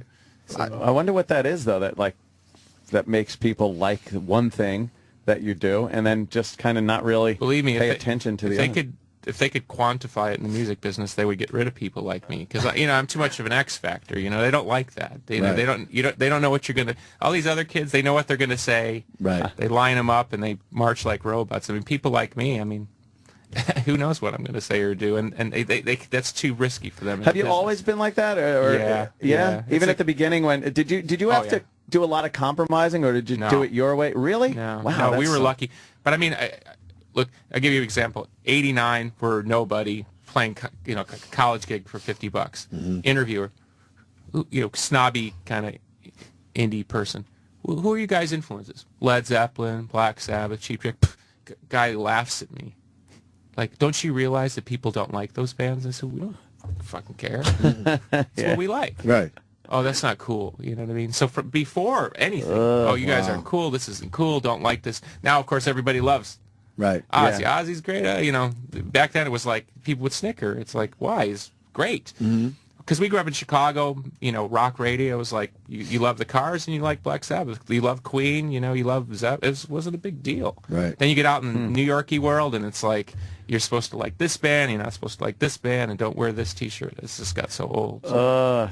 Being too cool. What bands did they expect you to say you liked at the time? Well, it's Do you like remember? there's Sonic Youth would have been #1. Sure. If you said you like Sonic Youth, then that meant Sure. You oh, these guys are cool. Yeah, They like and we Sonic love. Youth. What I'm saying, we love Sonic Youth, but in their mind, it was incompatible like Sonic Youth and Led Zeppelin, and we Right. think Can't what's like kind of. both. But Yeah. of course, you get behind the scenes and you talk to Thurston Moore from Sonic Youth. What do you grow up listening to as a kid? Led Zeppelin. I mean, just like everybody else. Van Halen. Like Kurt Cobain, Van Halen, Cheap Trick, Absolutely. Boston, I believe. Trying to remember some of the other Teen bands. Spirit is basically more than a feeling. That's what a lot In fact, of people say. I saw Nirvana. I saw Nirvana at their absolute peak. Nevermind, playing in Japan, and Kurt started playing More Than a Feeling Oh man, and then you know, and even sang "More Than a Feeling" and kind of laughed, and then they went into Teen Spirit. You know? Wow. Shit, yeah. I mean, he knew. It's not like he, you know. Right. He loved classic rock. Yeah, that I mean, was who his doesn't? big influences. Did you guys get treated well by the critics, or did they douche you? No, I'm laughing. I'm laughing because we got sort of a so-so review in Rolling Stone. The two biggest albums I ever had, Siamese Dream and Melancholy, bad reviews in Rolling Stone. So this is like good luck now because I got another bad review in Rolling Stone. Meanwhile, across the board, everywhere else, great album, best album in 15 years. No, people blah, are blah, talking blah. about this album. Yeah, I'm saying. And the two you just mentioned were amazing albums. Yeah. I'll say it for you. Thank you. Unbelievable albums. No, got bad Even reviews. the deep tracks. Got bad reviews then. Doesn't Rolling Stone, they really are snobby, and they try to be too hip, and I just think they stink. I think it's the most overrated magazine ever. I think Rolling Stone. I think they try to hate things. You know, try to find something wrong with things instead of just letting it be sometimes. If it was the critics only, I wouldn't be here. You know, Right. fans have been amazing. They're difficult in their own way, but I appreciate the relationship that they want you to bring the best you got. Right. At least with the fan, if you bring the best you got, they'll show up. Right. The critics will think of some frickin' weird reason why somebody shouldn't listen to you. But you seem like a guy that wouldn't pay attention to the critics. Is that true? I really don't, but at the same time, it's like, you know, it's a little weird to put out an album that you know is really good, see you get poor reviews from particular magazines who have a bone to pick, God knows why, and then 15 years later, they're trying to get you to interview about the album that they panned back in the day because it's become a classic. You know what I mean? See, it's like a weird Dostoevsky movie or something. You know, it's like, you know what I mean? It's like, hey, talk about the thing we didn't like then, and now we're going to talk about the thing we don't like now, and Right. and it gets sort of surreal. Yeah. I think I have a good sense of what it is, but I don't know. I wouldn't be here if I had didn't have some ability, and the critical part of whether or not you match up at any given time with what they think is, I don't think that has anything to do with what people think. Right, right. Did you get screwed over on your first album? Like every band talks about how they had to give away everything? Or? No, well, we signed one of those kind of record deals, but that was everybody. Yeah, that was everybody. So there was nothing novel about that. But where we got lucky was they said they didn't think we could sell records on a major label, so they put us on. They had an indie imprint in New York called Caroline, which Hole was on, and a few other, Rob Zombie, White Zombie was on. So it was a cool label, and they probably thought we were going to sell about 30,000 records. We sold 400,000. Shit. So by the time they bumped us up to the major label, they kind of couldn't mess with me, you know. Oh man, so you know what I mean? I had the leverage of the moment, right. and then every time they would try to mess with me, we would sell more records. So we kind of outran that Reaper, you know. Oh, that's pretty good. Yeah, you actually had a track record to go in there with instead of because there was an instance where they called me in for a meeting around '92. Nevermind was huge, Pearl Jam was huge, and they said they wanted to reissue our first album and kind of try to repump it up through the major system, bring it up to the major label, and I said no. And you should just, I mean, jaws dropped, like, who's this kid to say no? Right. And I said, it's not the right record. We made this kind of cool indie record. It wasn't gonna fit in radio. What was the name of that? That was Gish, yeah. Oh, right, of course. Now, were you playing the type of music that you were writing, especially in the 90s? Were you playing that in the 80s somewhere? Were you, like... No, our song kind of evolved, you know, because we were taking kind of UK influences and then what was happening out of Seattle. There were bands out of Minneapolis that were playing kind of heavy. You just kind of pick up things. That's what I'm saying. When I heard grunge out of Seattle, I thought, oh, this is classic rock. Oh, okay. You know, these guys had listened to the same stuff that I was listening to, you know. I'm just wondering if you had to sit there and literally wait for the music scene to change from that 80s hair band thing to what it became in the 90s, and you kind of had to wait that out. Nobody thought like bands like Nirvana were going to sell what they were going to. I mean, nobody. You got to remember. Yeah. You're right. So you weren't trying to maybe go with what was popular and successful at the time. Our thing was like, can you sell at a place like the Roseland here in New York or the Aragon in Chicago? That's what the biggest alternative band. That's 4,000 people. Right. If you could sell those places out, you're like, wow, huge. We're huge. You know what I mean? It wasn't like, oh, we're going to sell at the Enormo Dome. You thought that was never going to happen. MTV was playing alternative videos on Sunday night, 120 minutes. Yeah. If you're lucky, we got one video spin on our first album. One. Wow. And the funny thing about that was Anthony Kiedis from the Chili Peppers saw that one airing, and that's how we ended up opening for the Chili Peppers on their tour. I saw that at Roseland. Yeah. But I mean, we're talking like small windows of opportunity. Sure. Yeah, Ant talks about seeing you guys, Red Hot Chili Peppers, Pearl Jam, yeah, and Pearl Jam at Roseland. Yeah, it was like way before any of the huge. Red Hot Chili Peppers definitely had their fan base by then. Yeah, you guys came out. No one really even knew who you were at the time. Yeah. And, everybody was obviously waiting for the Chili Peppers. It was, you guys had just hit the scene. And I remember me knowing everything about music. I'm like, who are these guys? And then, of course, you blow up. You know what I remember about that show? Tommy Lee and Pamela Anderson were at that show. Oh, That's what I remember really? about that. Really? You know, it was like the sort of first celebrity encounters. Like, oh my God, it's Tommy Lee. You know? Were they having sex in front of you? No. I mean, this is. They were perfectly behaved. Yeah. Well, so you're touring. Fall album? probably. Yeah. We figured it would take a while for people to kind of, the album's ahead of what our expectations were, which is great. So, you know, so Yeah. but if you're going to put out an album, you're going to say listen to the album, and we're going to go play the album in total live. You know, it's going to take a while for people to get into it. Yeah. How fast do you block people on Twitter? Or are you a guy who will never block anybody? You got one chance. Oh, good. That's it. Yeah. If you want to say dumb stuff, it just block you. I just don't want that negativity. Right. I just don't get that. You know. What I mean? I don't get that. I don't feel like I have a responsibility to put up with the negativity. Now people who will they ask, feel like you do. That's their problem. I mean, I agree but the with funny you. thing is fans will ask really interesting questions, and I'll respond. Right. But I mean, to me, this is my rules for the internet.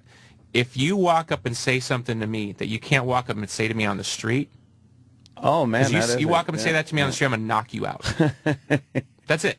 So as far as I'm concerned, same rules. How the internet somehow changes that dynamic where you want to be rude, because this is rude. So you want to be rude, that's fine. Go be rude with somebody who doesn't care. And then they get pissed off, and like maybe one of their friends will retweet them to you and say, oh, yeah, I get could all you unblock him? You know what? Then that motherfucker gets blocked. I'm not going to sit there. You got to take out the whole well, village. He's being the guy's lawyer. Yeah, right. He's pontificating. It's better to just take out the whole village. If you're living on the oxygen of whether or not somebody's blocked you, you ain't got a lot going on anyway. Yeah. Right. Might want to look at your own at least life. I turn around in my beautiful house and my dogs and my cats and my friends and my guitars. You know, I turn around to something substantive. You turn around, you're looking at like, nothing. Right. Well, okay, then it means a lot, I guess. Probably the unfinished basement. Yeah, you know what I mean? Mom's upstairs screaming, Right. Yeah.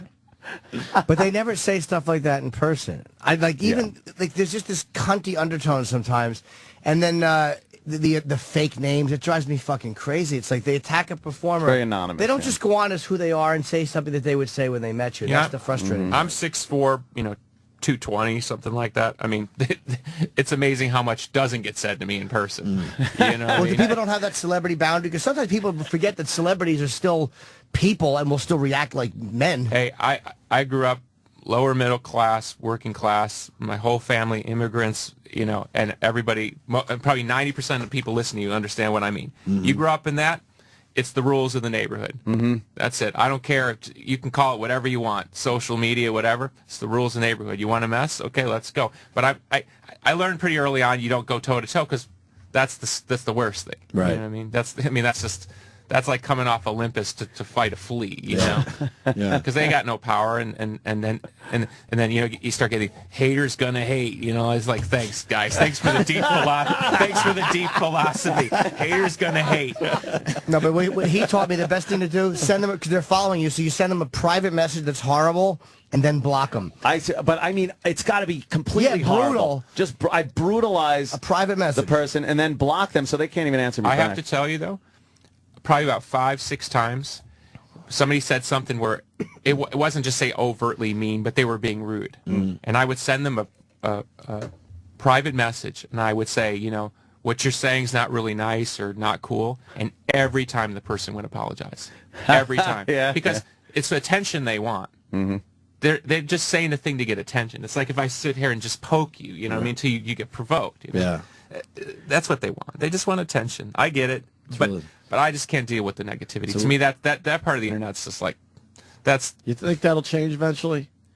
You know what I think will happen? They'll either get such sophisticated systems where you can, decide what you want to filter. Like they'll have a system where it'll figure it out for you, right? And it'll just block people, and then it'll change, because you're not going to get through, or you're going to have to be so weird, like hey Corgan, Tupperware isn't good enough for you. You know what I mean? It'll be so lame. You'll be like, what?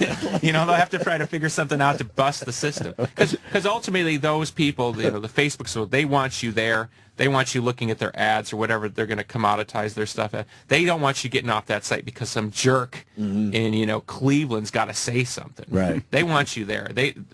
Once they figure out the filtering and all that stuff, forget about it. Well, the positive side, it makes it easier for you guys to promote yourselves.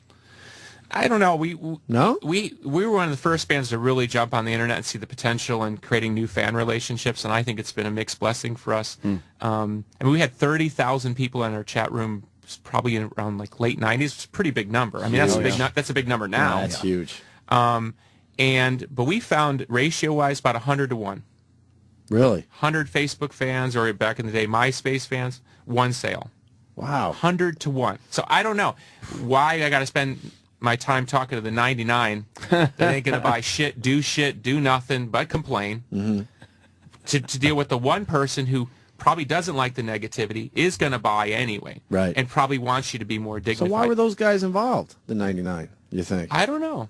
It is an attention thing. I think people like you're in the public eye. I think people like that they're involved with you in some way, shape, or form. So we take more of a kind of a dignified approach, you know, like we're not slavishly begging and stuff like that. And we've seen our sort of core fan base grow because it's sort of more of a community to be a part of as opposed to a constant shill. Right. You know, there's a lot of stuff I don't promote. I probably should, just out of fidelity. I didn't promote today like I probably should have. But then if it goes well, I might say, oh, thanks, to you guys. It was cool. Thanks for having me on.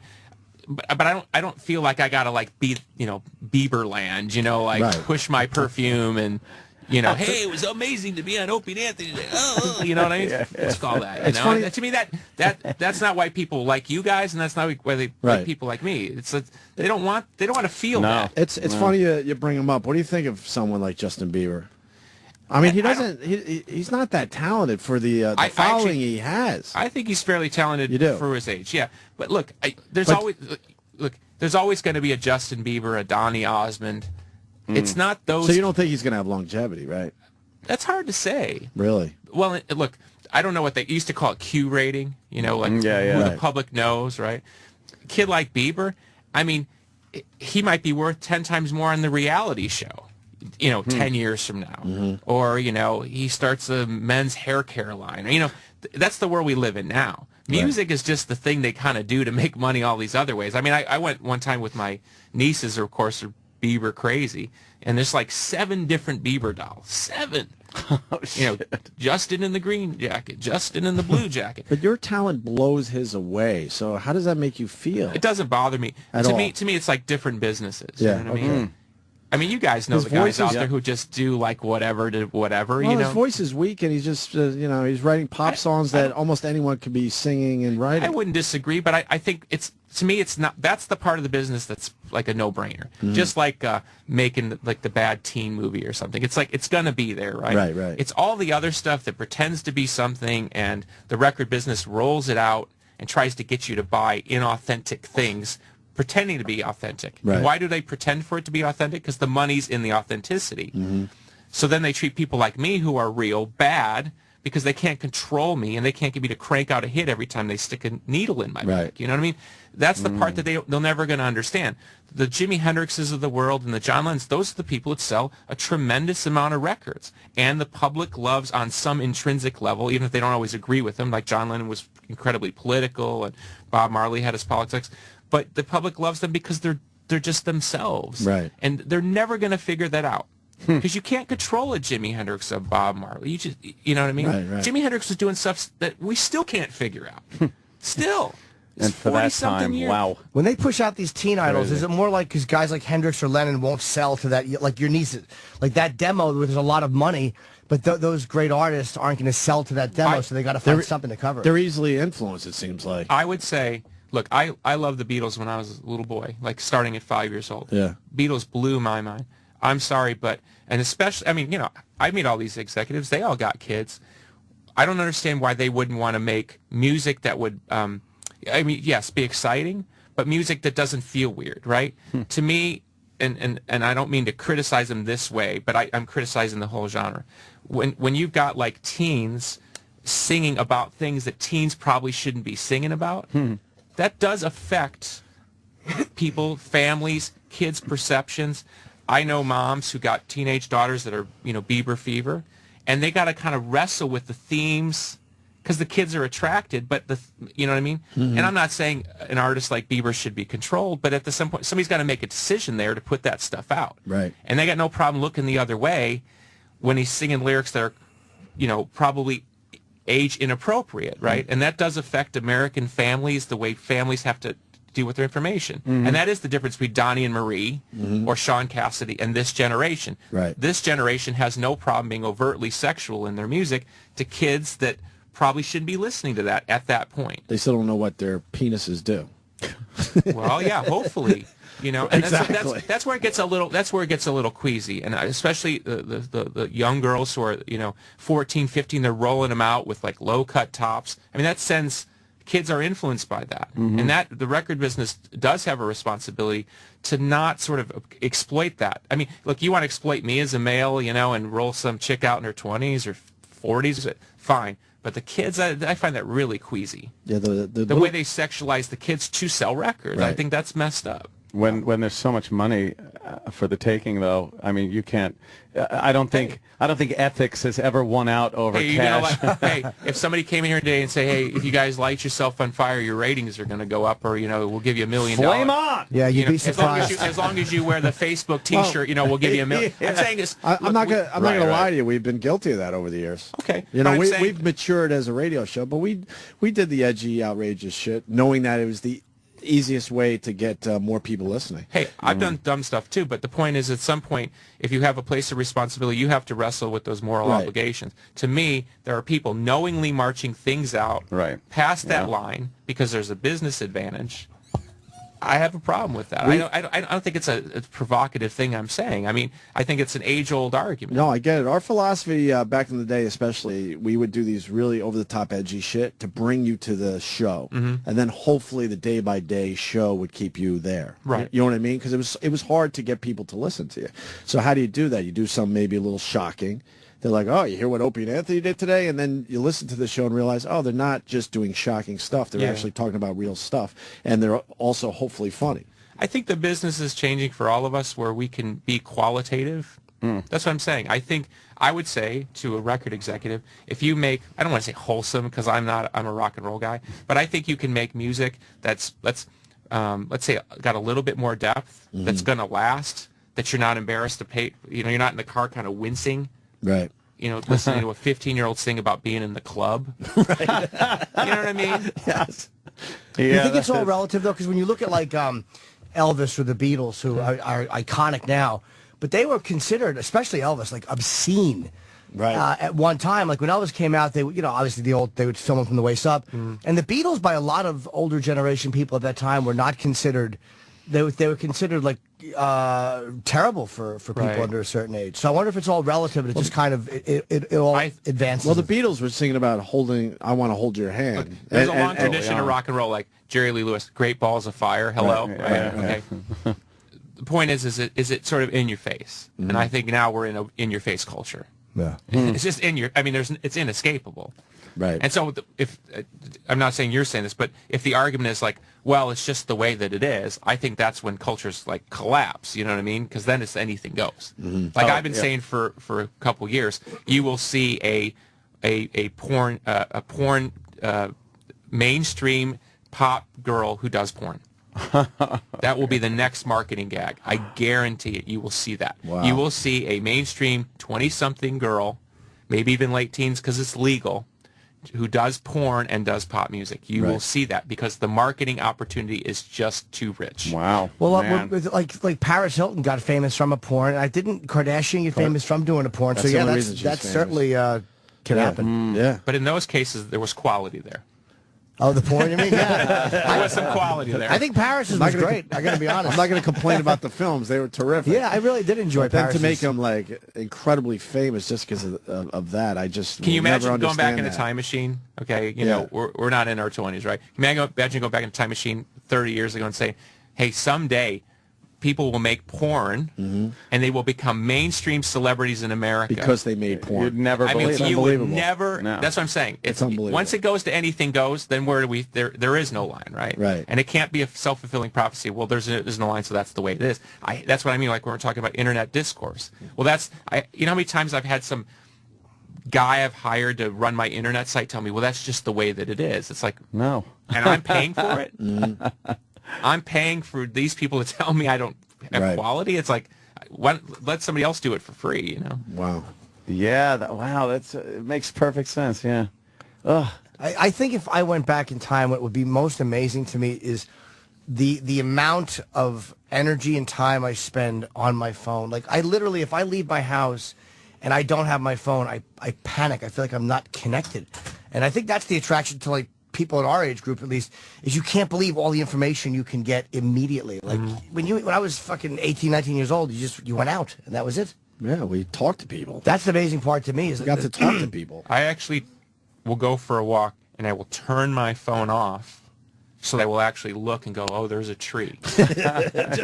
just shit you took for granted growing up. I mean, seriously, I have to... And of course, 5 minutes, and I have that impulse, like... Yeah. And like, oh, no, the phone's... I mean, that's ridiculous. And the sad part is, it's all this nonsense. And then you do turn your phone on, you're like, oh, there's nothing here, really. Yeah, what am I looking for? Yeah, Twitter, Facebook, this, that. You go to, like, your 5 or 6 points, and it's like it's the same shit. Over and over again.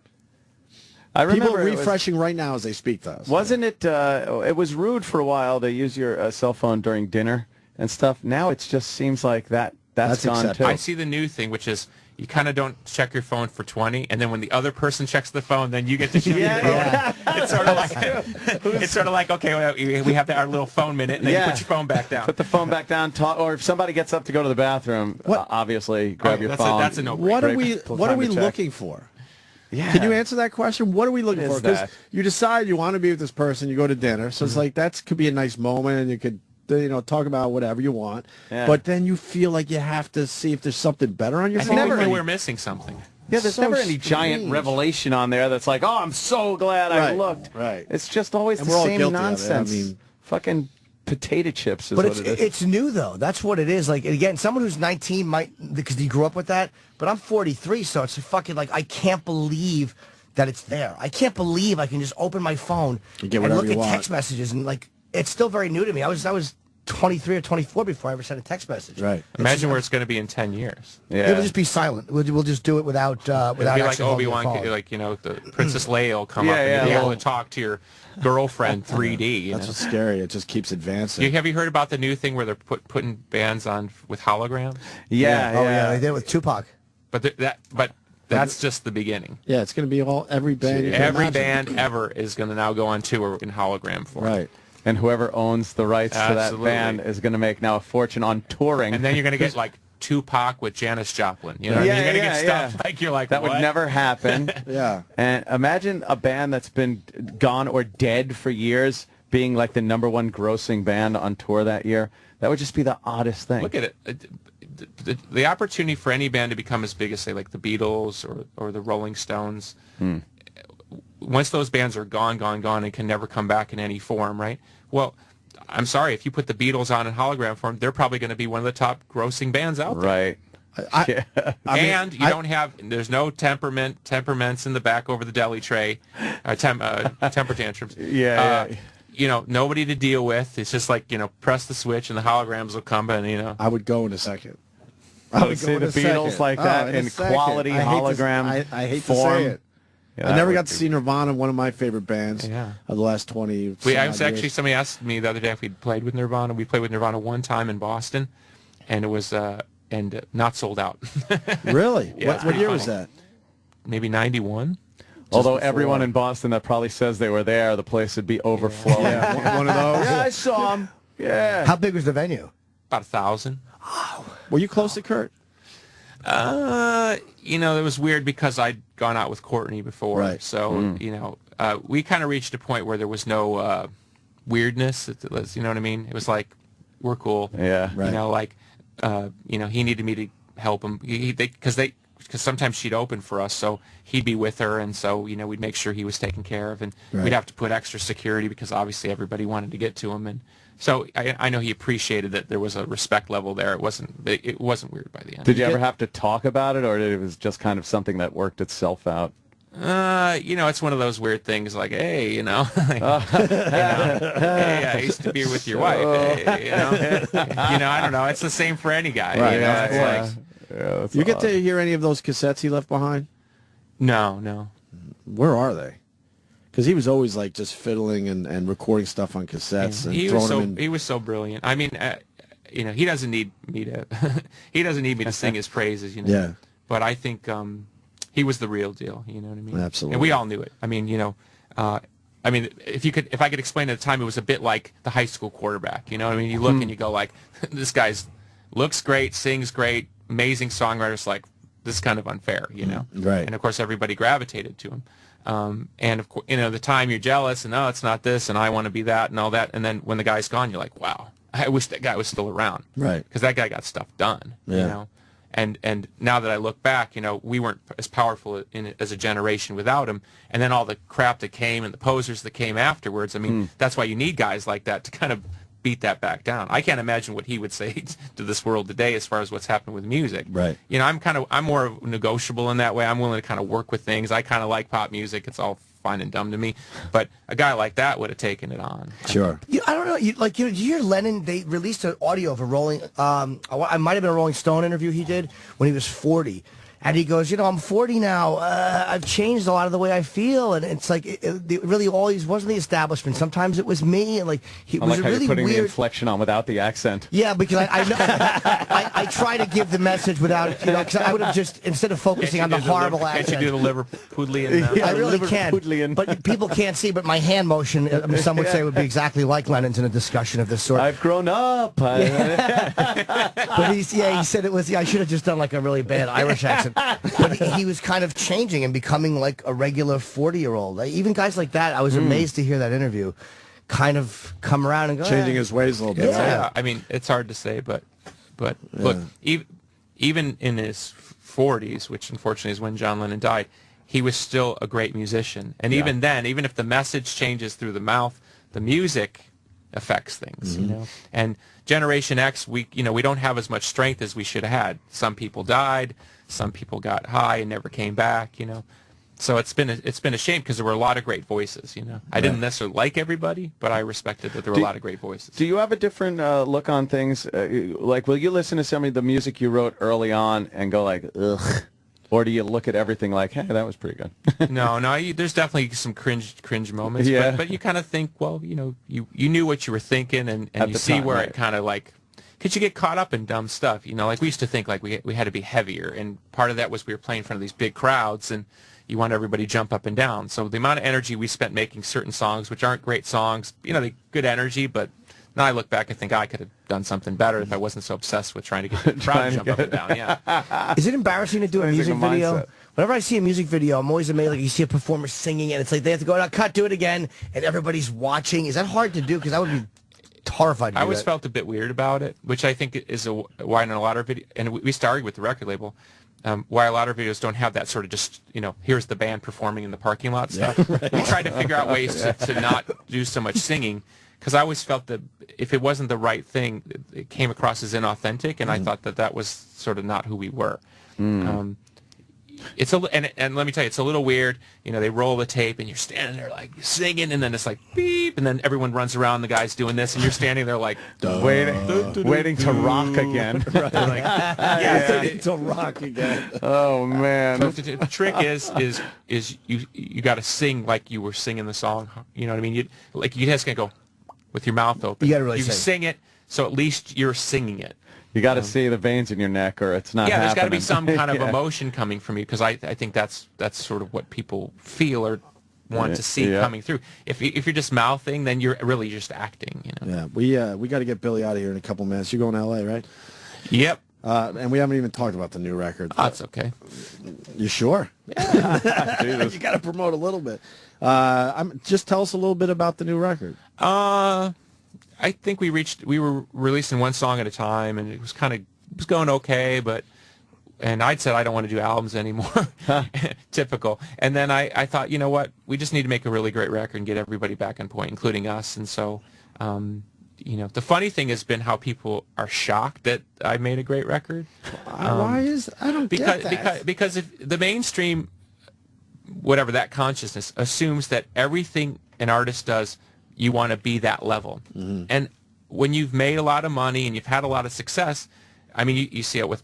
You saw it with Bruce Springsteen, Neil Young, some of the guys I really respect. There comes a point where it's like, not every album has to be the orgasmic, here it is, and the starship, you know what I mean? Sometimes you just want to make music that you feel strongly about. And so when I say that, well, you didn't feel strongly about your own work? He's like, no, we were trying to reach people. And so we found something that we felt strongly about to reach people. But some music just needs to be introspective. Some music just needs to be weird, just to kind of figure some other stuff out. So this is the first album I made in a long time where I was like, okay, I'm going to focus on that level. And it's like people are like, oh, you cry, like I climbed out of some grave or something. Meanwhile, I've been here the whole time. I've been putting out albums every couple of years. So it feels good. I'm happy. It's nice to see people happy around us for a change, and it's been a while.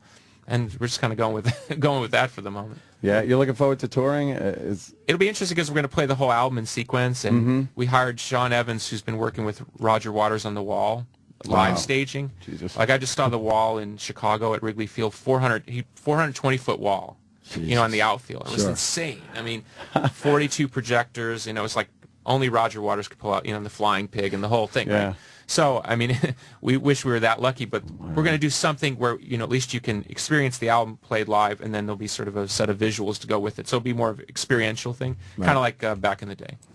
I mean, back in the 70s day before my day. Right. What's your favorite Sabbath record? Sabbath Bloody Sabbath, cool. I think is that's the difference between just Sabbath being a great rock and roll band and Sabbath being an incredible artistic, creative band. That record's just so dark and crazy and weird, and you know what I mean. I always love Volume 4. I don't know if you know that album. It's kind of got a really weird sound. And I remember talking to Tony Iommi once in the studio, and I said, "What's going on with Volume 4? What a weird song." He was like, "Yeah." See, now there's the accent. It always goes up at the end. Yeah. And he said like something along the lines like because it was they were working in L.A. in some house, and because it was L.A., the drug dealer would just stop by every day.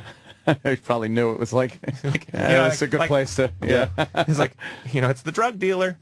He's like, yeah, it's really crazy. You know, it's like, but it's like, you know, as a fan, you'll say, oh, this record's so dark and weird. I wonder what there's a kid like upside down crosses Satan. Yeah, and he's like, oh yeah, the drug dealer was coming drug by dealer every day. came by, and that's the only reason. Every Sabbath record, every song on the record couldn't go on to any other album. I think that was there's nothing on Master Reality that belongs on Sabbath Bloody Sabbath or on From Sabotage to there's just nothing that should go on another record. Yeah. And actually I just got some sort of weird from Japan, like perfect, you know, I think it's called SACD. It's like super high mastered of Mob Rules, because I love Sabbath with Dio too. Sure. I mean, sound unbelievable. I mean, Dio. And I got to meet Dio once and talk to him for 45 minutes. That was incredible. Yeah, he came on the show once. He's just a fucking great guy. He was fantastic, really was. And that voice of his was just and then you amazing. go, wait, he's 70. That last tour he was like, he was 70. Yeah. He was born like in the early 40s. Jesus Christ. So when he was on that last set of touring he was doing Sabbath, he was in his 70s. Holy shit, man! And you're like, wow. I can't wrap my head around that. Yeah, it's still hitting every note. Yeah, he had one of those friggin' rock and roll voices. Yeah, unbelievable. Billy, what a great conversation. I like this a lot. I think we got to get you out of here because you got to go to L.A. Doesn't that sound wrong? What? We got to get you out of here so you go to L.A. That just sounds so wrong. I'm sorry. It's like you guys are condemning me. We got a guitar in the corner and everything. Go to L.A. We wanted you to play, but I know you're a busy man, and we appreciate you coming in. Thank you. Thanks for having me. And good luck with you're not going to need the luck, but Oceania. We do need the luck, honestly. You think? It's a really weird atmosphere, you know? Right. I mean, look, if you're competing against people you respect grudgingly, it's one thing, but when you're competing against a bunch of robots, I mean, it's robot land out there. Right. Yeah. And it's shocking to me because alternative culture was always like, well, there's all that, and then there's us. Right. And then when the Stepford Wives took over alternative music, it got, you know, it's weird. It's like you're looking around like, what happened to that kind of vibe? Right. You know, you just don't fit in our. You know, we'll play all your old music, but you just don't fit in our demographic now. You're not heavy enough. You're not this enough. You know, and then you listen to these bands, and it's like, who are these people? Right. You don't even know what they think. You don't know what they feel. You don't know what they look like. I mean, it's just sort of like this blur of people. Right. And they just keep running them out there with, like, heavy names like, Thor Hammer and Hammer Thor. And, you know what I mean? It's like, okay, just keep running them out here, You've been around. It's like, okay, I'm still here. You've been around long enough to see the whole thing change. Yeah. A few times. Yeah. I get the feeling, though, like Rush just put out a new album, right? People are praising that album. Okay. Biggest first week in Canada they've ever had. Really? Okay. So that tells you something. People are kind of figuring it out. You know what? Like, I'd rather have Rush around. You know what I mean? Now, they made a great album. Than Thor. But, hey, I'd rather have a Rush around than all these other people. I think people are starting to figure that out. Right. Because don't forget, Hope I Die Before I Get Old. There was a point where you weren't supposed to be old and rock. But, hey, I'll go see The Who any day. I'll take The Who at 80 over just about anybody. Right. Because they're going to give you something. I mean, remember when they played at the 2001 9/11 memorial? Mm-hmm. And people were like, because that's what you need in those moments. You need real music. Right. And that's the weird thing for me, because economy's bad. A lot of people are struggling. They need real music right now. Right. And people like us aren't perfect. It's not. Like I did an interview with Geddy Lee yesterday, and the guy said, it was kind of like a co-interview. And the guy said, you both have unique voices, And Geddy Lee goes, nobody wants our voices. Because we both have weird voices, right? Right. But that's part of, Rush being weird and different, and Geddy's weird voice and my weird voice. That's kind of what people like, because you're real. It's like, and you know it when you hear it. You know who it is. I call it unique, not weird. Okay, great. But the point is, is that maybe we're starting to figure out that the unique quality is the thing that really makes the difference. Right. Because you can't manufacture people like me, you know what I mean? And maybe you don't want to. Mm-hmm. But, I mean, okay, how many Eddie Vedder clones have they marched out? Yeah. You know There's what I mean? been a few over the years. And I'm not a big Vedder fan, but at least he's Eddie Vedder. You know what I mean? You know who he is. You know what he's about. Okay, well, okay, great. These other people, I don't know what they think. They might be from Mars for all I know. They don't know what they're thinking. Exactly. We're never going to hear an auto-tuned Billy Corgan. No, actually, I refuse to use autotune in the studio. No shit. Good. Believe me, there's times where it's like it would be so much easier, and I got to get home, and I just go back out and sing it again. Right. Because I just don't want to be that guy. Little flat on that last line there. Fuck yeah! Can't you just run it through a machine? No. You brought up Rush so quickly. Why aren't they in the Rock and Roll Hall of Fame? Why isn't Kiss in the Rock and Roll Hall of Fame? Right. What is that all about, you think? It's got to be some kind of politics. You just made Jimmy very happy. Yeah, it's been driving me nuts. The fucking bands. I mean, Jimmy is Sabbath, a I huge went to Kiss Sabbath's fan. induction, and they finally got in after all those years. But Kiss not getting in Rush, it's sickening. What does Rush have to do at this point? It's stupid. I think I've been talking because I've been doing the press rounds here in New York. Yeah. I think it's time where the music business is messed up, but it's time to start bringing in those bands that people love. You know what I mean? Mm-hmm. It's not a critics thing anymore. Like we're talking about the critics. Mm-hmm. Right. A lot of people love my band. A lot of people don't like my band, don't like me. But the rock and roll, if you don't have that passion, I mean, what the fuck are we doing? You know what I mean? Right. If you just turn it into just baking cookies and stuff like they try, okay, Kiss, still getting it done. Still. But what? Rolling Stone can't give them a cover? Why? Because Gene might say something, might make fun of Rolling Stone. That's the way it used to be, right? Sure. Like Bring It On, like that was wrestling. rock and you know? roll. That's why I got a wrestling company. It's like Bring It On. What happened to the Bring It On? What happened to the Bring It On part of rock and roll? Yeah. They're telling us you got to go because you got a flight. They're whispering, you got to play. Do I? Oh, Yeah, that's my jet's waiting on. You have to go to L.A. We'd have you sit in for the rest of the show. Yeah, I'm loving great, this dude. conversation. Yeah, thanks. All right. Well, what track you want us to play off the new CD? Celestial seems to be the popular one. Okay. We'll do that from Oceania. man. The Smashing Pumpkins. Thanks for having me, Billy, guys. I so appreciate cool it. to have you. Thanks, man. man. Absolutely, really cool. Anytime, please. I'm glad you guys reached out to me because I didn't know. I was like, what the fuck is this about? I was bummed out. I saw it. I was like, I got no problem with you. Yeah, I know. That would have been hilarious if he blocked you. Fuck this Opie's negativity. Billy has blocked you. And it was almost negative. I was like frustrated. I'm like, come on, we've been I believe fans you of said you forever. fucking lame, bro. I did say Fucking lame, bro. I have to be me still. Wow. I was like, what is that about? You know, it goes back to something we did 10 years ago that had nothing to do with you that we don't even know. That's how weird this shit gets sometimes. Some publicist thing. Yeah, you don't have to get into it. I'm just letting you know. I march into radio stations, right? Yeah. Where they won't play whatever. You know, and I just try to go meet the guy or girl and say, what's the deal? And they'll go, do you remember back in '94 when you blanky blank? And I'm like, really? That's what this problem is about? You played the competition's radio station when we were trying to do a promotion. Oh, shut up. Right. And you're like, but I'm still here. Right. Like, that makes sense if I'm not here, but I'm still here. Right. I mean, you know, the politics and no, I know. these I'm businesses. glad. I'm just glad we worked it out. Look at the political, discourse. I mean, who doesn't get to talk? Who gets to talk? Who knows who? Who's somebody's boy? I'm always amazed, like, if you watch, like, CNN or something, and they're going at it, and they get to the end, and someone's like, they're like, ha, ha, ha. Yeah. And, they go back in the green room, oh, Bob, how's your golf? And Yep. It's this fake wrestling. We've been on those shows, so Yes. we've seen it in person. In the green room, you're absolutely right. They're like, everyone's so, all what pals. You working on that book? Yeah, it's going well. What publisher? Oh, yeah, I've worked with them. Yeah, they're just the best of friends.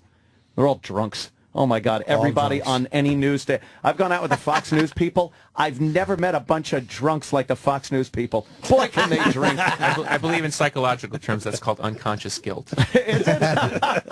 Well, I'm right there with them, though, at the bar, so Jesus. All right, well, my private jet is waiting. Yes. I just got to go It's to L.A. and it's at Billy on Twitter, which I think is the most amazing thing about you, that you were able to get Billy on Twitter. name. Well, you got to get at not Opie Radio. Or, you know what I mean? Like, I tried able to get the good one. I tried for Opie. There's another guy out there that might have that one. Whatever. All right, E-Rock, you're going to play from there? The Celestials? The Celestials. Yeah, I said that. All right, E-Rock. All right. Just play it. Yeah, the new Smashing Pumpkins, Billy Corgan. It was a pleasure. Thank you, sir. Thanks.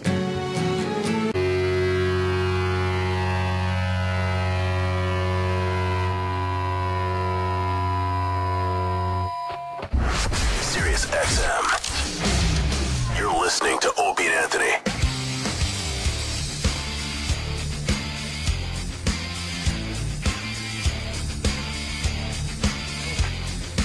How great was Billy Corgan, man? Fantastic, Holy fuck. What a nice dude. He was one of those guys you're bummed that he has to go.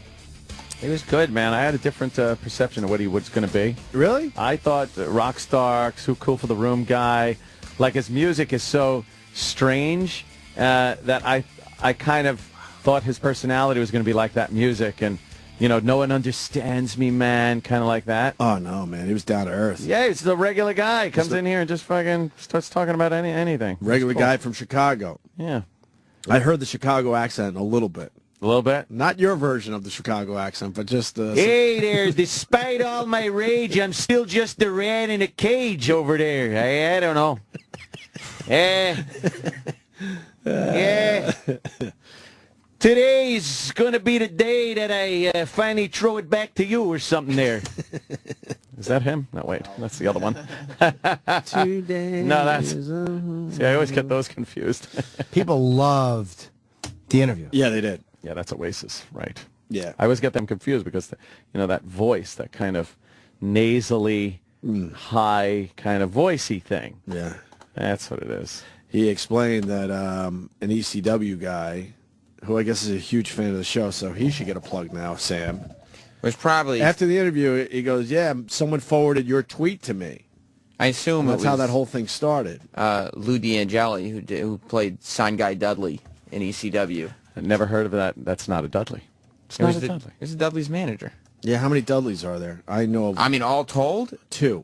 Okay, in the history of ECW, how many Dudleys were there? There's only 2 I acknowledge. Oh, my God. Because the Dudley guy that did our show and the other Dudley guy that was black, I think. Bubba Ray and Devon Dudley were managed by Sign Guy Dudley. I don't know that guy. But, I mean, they went crazy for a while. They had Big Dick Dudley, Dances with Dudleys, Dudley. Dudley Do-Right? No, not Dudley. Never had that one. That's like, you know what? He's not a Dudley.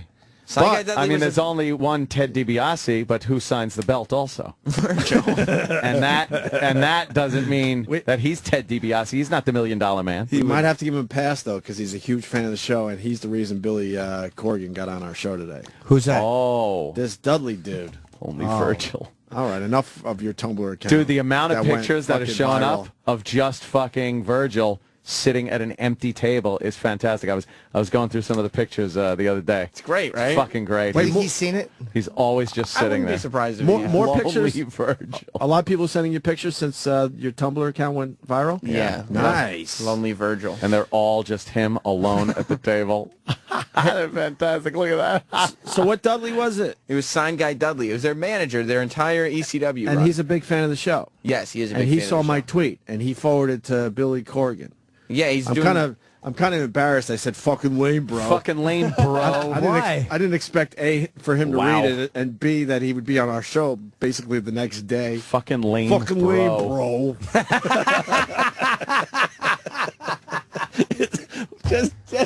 Just sit with that for a second. No one says that. Fucking lame, bro. Fucking lame, bro. I didn't know what else to. I was really frustrated because I'm sick to begin with, and I'm like, I hear this whole thing going down. I'm a huge fan. I know he would be great on the show, and I just didn't know what to tweet. So I just fucking lame, bro. What could I have written? Fucking lame, bro. He goes to me after. He goes, "Hey, let's get those T-shirts made immediately." Yeah, fucking lame, bro. Fucking Yikes. I'm an idiot. A fucking idiot. But it worked in the end, even though I tweeted something very douchey. He came in. But the Dudley guy, who's a fan of the show, He works for Billy Corgan's wrestling promotion. okay, forwarded to Billy Corgan, and Billy wrote me back. He couldn't have been nicer, by the way, and we went back and forth a couple tweets each, and next thing you know, he's on the show. So good. I'm glad. It's time that we reach out to some of these guys that are blowing us off in a nicer way than fucking lame, bro. Fucking lame, bro. That is one good thing about Twitter is you can get to the performer that way. Like, they will see it. I'm 1 for 2, though, because Mark Wahlberg never saw my Jonah tweet, Hill I guess. did respond, though. And Jonah Hill. So that one we squashed that one, too. I wished him nothing but the best. Yeah, God bless. But I was frustrated with that, too. I'm like, really? All the other times you're on our show and then you finally have this massive movie and you don't come on? Come on. Yeah. Come on. Fucking lame, bro. Did you use fucking lame, bro? No. See, that might be what got Billy Corgan. Fucking lame, bro. Fucking lame, bro. You should just always finish it with fucking lame, bro. That's right up there with Ice Cube. Ice Cube. But Billy was great. Yeah. There's so much we wanted to ask him, too. Hopefully he'll come back. He had a crazy upbringing himself. I would love to have asked him about that. He was a cutter for a while. His parents divorced at 4. His father was a drug user. His stepmother was physically abusive. Wow. He has OCD a little bit. He didn't seem like he wanted to shake hands. He didn't shake hands. He wasn't happy that I still might be a little under the weather. But I was going to get my picture with Billy Corgan. Billy Corgan. Yeah, he was a cool guy. What else can we say? He was great. He was great. Yeah. Now everybody on Twitter, please thank @Billy for coming in. That was awesome on his part. What a great guest, man. He saw the tweet and he was like, fuck it. And he came in. That was awesome. All right. Oh, you hear about the Rangers guy? The Rangers announcer? Oh, yeah, you had a birtation. Yeah, now we just all know what a birtation is. Isn't that odd?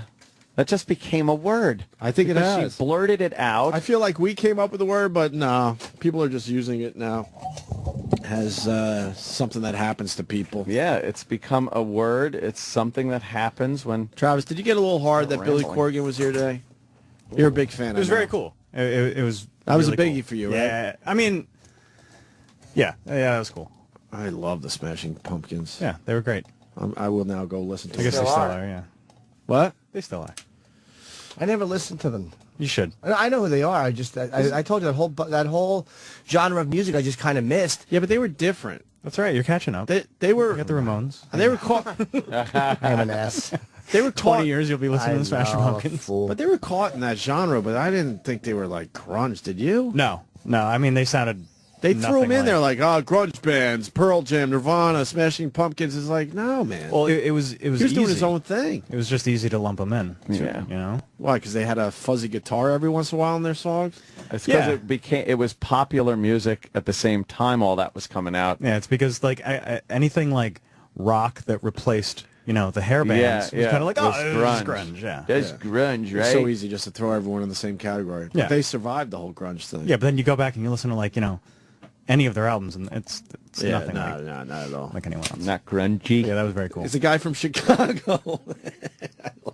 Hey there, this ain't what you call your grunge. Can I have that video, Sam? Yes. Sam was supposed to put all these things on the hard drive. He never did. He's lazy. Well, I can't give you the hard drive back and then still put videos on the hard drive. Have you put any on there? Oh, yeah. How many? I don't know. More Two. than 5? No. Yeah. When do you want it back? When do you want the proof? When it's full. Oh, okay. Thank you. What are you getting aggressive about? So we got the Rangers announcer doing a rotation, huh? Yeah, this is their TV guy. TV guy. Yeah. I haven't heard this either. This Been was out of touch. this was on Monday night. Monday night. Yeah. This discussion involving a 2-1 game, the tying run at second, a leadoff single by Chase Headley. Go-ahead run is at 5th on what Adams is insisting on calling it a botched robbery. What actually happened was his henchman took a piece literally out of my his.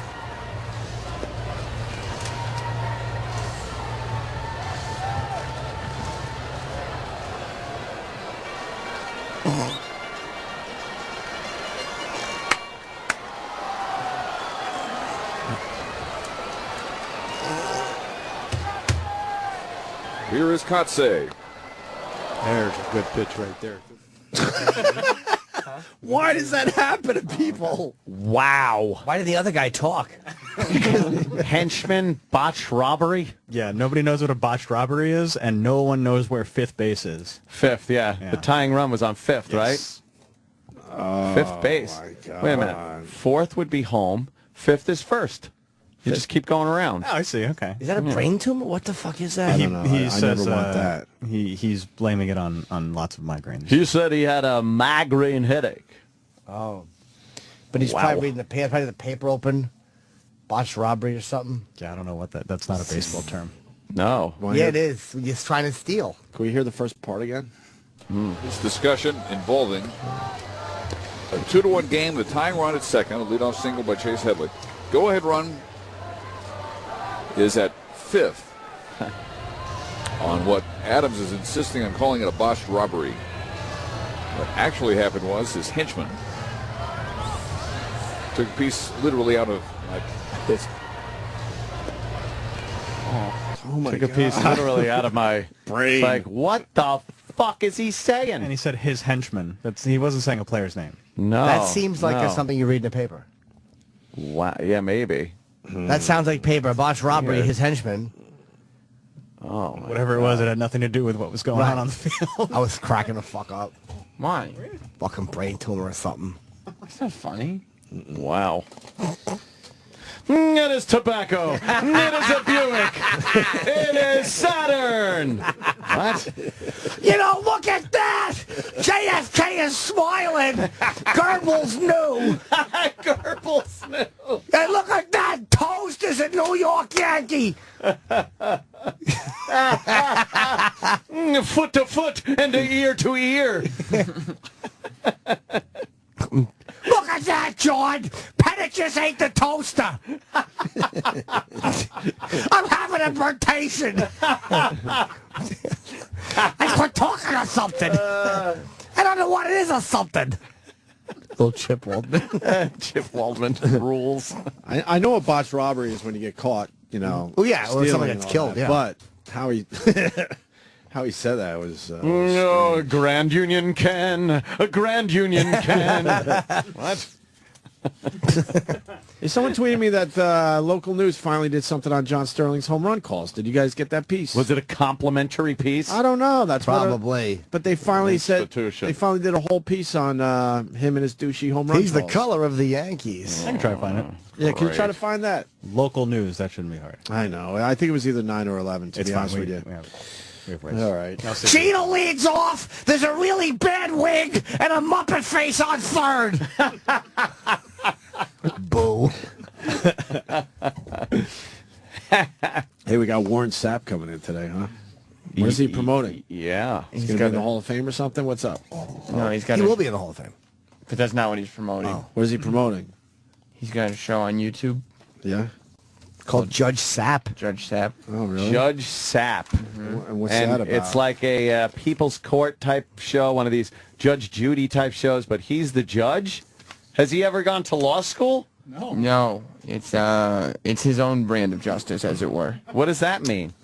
Guess we're going to have to ask him. Yeah, those are questions for him. Luckily, you have the opportunity.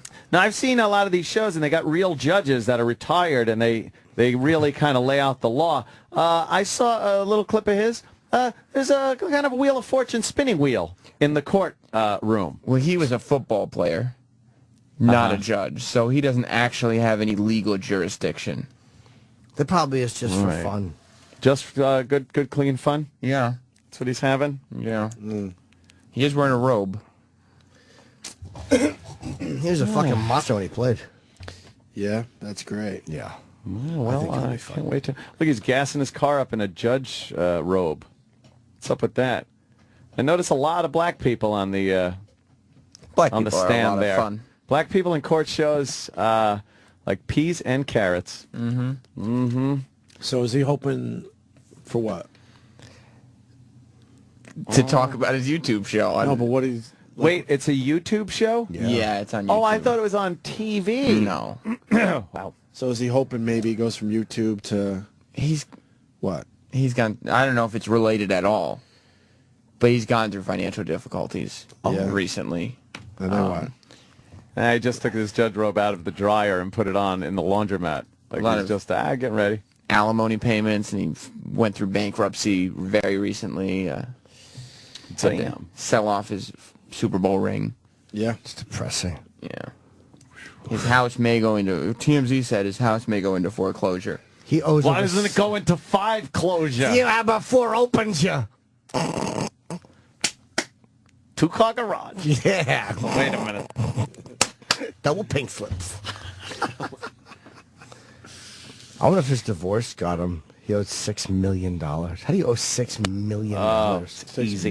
And I think he owes something like $700,000 on his house from before the bankruptcy that he's got to pay, or it's going to go into foreclosure. How much can Judge Sapp make on YouTube? $700,000. Coincidence? No way. I don't know. Can't imagine. The preview has 2,800 views. Hopefully we'll... All right, that's pretty good. Yeah.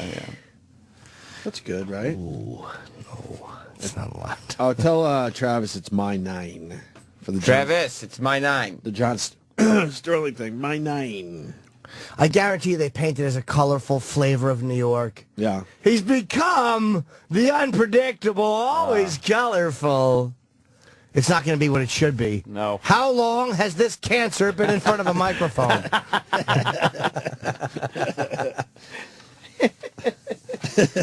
Yeah, fuck, man. Holy yeah, fuck. I'm sure it's a very complimentary piece. Not what it should be. Yeah. All right. Jesus Christ. I had something I was listening to on the news on the way in I wanted to touch on, but I can't fucking remember it. Shark attacks? No, what are they back? Well, even 1010 Wins made fun, saying, well, time for another shark attack story. Oh, which are non-stories? I guess they're saying that the sharks are in Cape Cod this year. Oh. But I guess they now have sensors or something. Shark sensors? So now they know when the sharks are nearby. It's not like sure Chief Brody up in the tower ringing the bell? No, it's the language. Oh, that the sharks have been using. Oh. And then the guy with the voice goes, we have to because it's a shark story. Here's the Jaws music. He made fun. Oh, right. They do that. And he goes, I'm sure there'll be a bunch more of these shark stories as the summer hits us here. Yeah. Sounds fucking great. It was pretty amazing. No, that wasn't the story, though. Oh, was it? No. The heat? It's going to be 100 today. Well, that's true. 103 maybe. How hot is L.A. going to be? I bet it's cooler in L.A. than it is. Oh, it will is, be. yeah. It was 85 on the way in today at 5:15 in the morning. Yeah. It was 85 degrees. How hot is it out When right I now? left the house about that time, it was I opened the front door and wowie kazowie. I have to sleep with blasting air conditioning in my bedroom, so I literally have to put the blankets on myself. Right. I put blankets on. I'm like, ooh, it's cold out there. And then in the winter, I hate being cold. It just doesn't make any sense. We all bitch. Yes. Remember when it was really cold out, we wanted heat? Well, here's the heat. Relax and enjoy it now. Yes. Who cares? And it's really the first really hot days that we've gotten. Yesterday and today. Yeah. We've had it easy. Yeah. We had a nice spring for once. But now I think we're going to get spring was nice, but then the beginning of June a little too rainy for me. Not very happy. Not many pool days. When you got the pool, I don't like the clouds moving in every 2 seconds. You know, and then fucking rain. Yesterday I was having a lot of fun. I purchased a little fun toy item yesterday. It's a little it's called the Parrot AR drone. Oh, I thought it was a Vietnamese girl. No. She sets off firecrackers while I play Motorin. Sister Christian. I'm jealous. I'm so jealous. I wish I had Jesse's girl. I'm so jealous. Wait, you got a fucking line in the movie. You got a drone? Yeah, it's a little drone now. And oh, there it was. A little drone. Yeah. It's a quadcopter. It's got 4 little rotors on it. And it's got all kinds of, that's the inside one. That's in my house. I just have that. Put the outside one on. Wait, you got a... Go to my channel. Wait, What's wrong with you? You got an actual helicopter that you can fly more than once? Yeah, believe it or not. We broke those things. Oh, I know. One ride every fucking time. This one works with an iPad as a controller.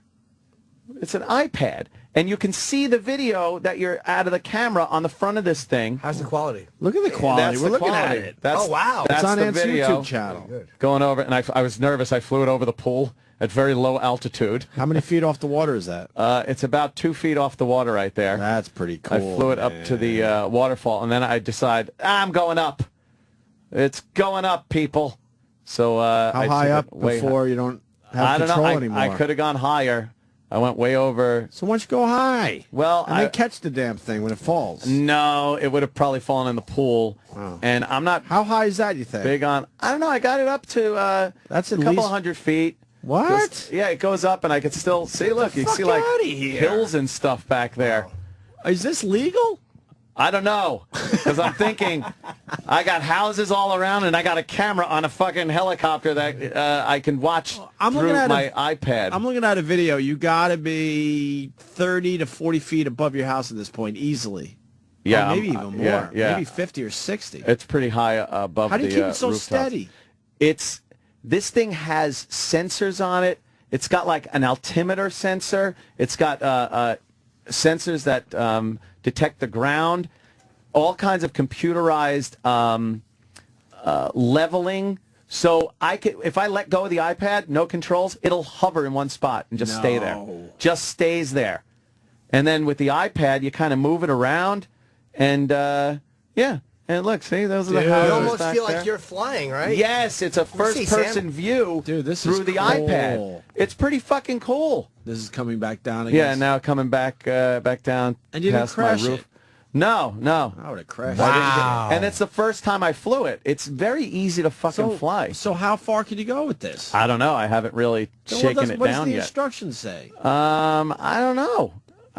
People are making fun because I didn't have my hat on and my hair looks like Doc Brown. Yeah, and then it just and for landing it, there's a land button, so you get it close to the ground and hit a thing that says land, and then it lands itself. Oh, instead of crashing. So you're not crashing it. You always fuck that up. Yeah, the landing's the toughest part. We fucked up all these helicopters growing up. And then I did one in my house. Click on that one there because you could use it indoors also. Wow, which is amazing. We're going to put this on the Facebook page, E-Rock, who's shitting right now. Oh, there you are. Sorry. Yeah, no, it's up there. On. See, here's in the house. Go to Opie and Anthony on Facebook if you want to see the videos we're looking at. I have the camera just staring at me, and then I bring it because How do you not hit the ceiling? I have very high ceilings here in there, and I actually put it over the rail into the hallway. It's pretty fucking easy to fly. And the height of this, you can see Anthony. This is the view you'd have if Anthony was about to blow you on the sofa. Yes, that is an Anthony blowing view. I want one of these, and I want to fly around the buildings I live at. Oh, man. I'll get arrested, though. You probably would. You can see in all these windows, finally. I was thinking of, My spy scope sucks. taking it to the house behind me, where the the Asian daughter, remember? I had to look at it through the scope of the 50 cal that I have. Why didn't you go now down? I could just do this. Why didn't you go down the street to see how far it could go? Well, I didn't want to. I was just cool. shaking it down at first. It was a shakedown. I didn't want it to get too far out of view. You can control it just looking at the camera view, which is really cool. So you don't even have to look at it. I sent it over my house on Wait. So you got the iPad. I finally figured this all out. Yeah. So you're seeing what the helicopter's seeing? Yeah. And you're, oh, wow. So you could fly it like that. I flew it over my house where I couldn't see it anymore, and I saw my front yard. And then I brought it back over the top of the house into the backyard again.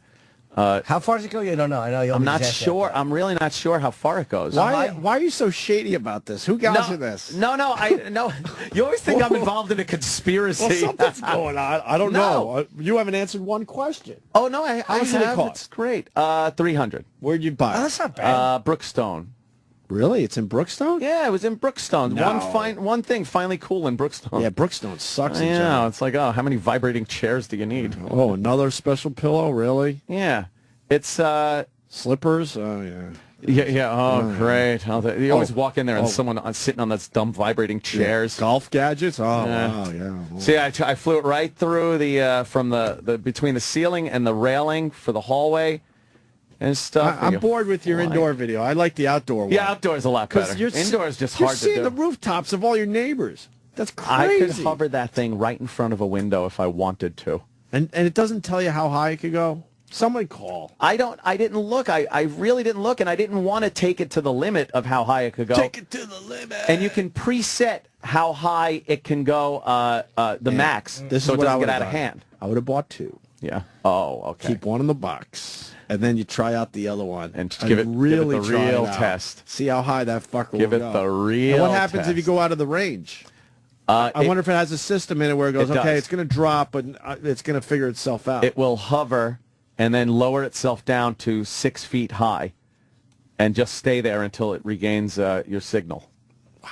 And they figure that shit It's got out. various things to adjust. You can adjust how fast it climbs up and down, how high it actually goes. So you can make it so it will never go higher than 10 feet if you want, right? Or max. You can whatever angle it's going to be on, so it doesn't go on a crazy angle forward and really go fast. Right. You can adjust all of that stuff. I want to buy one for the city. That would be really cool. They have videos online of people buzzing it through Central Park and shit and Sheep Meadow.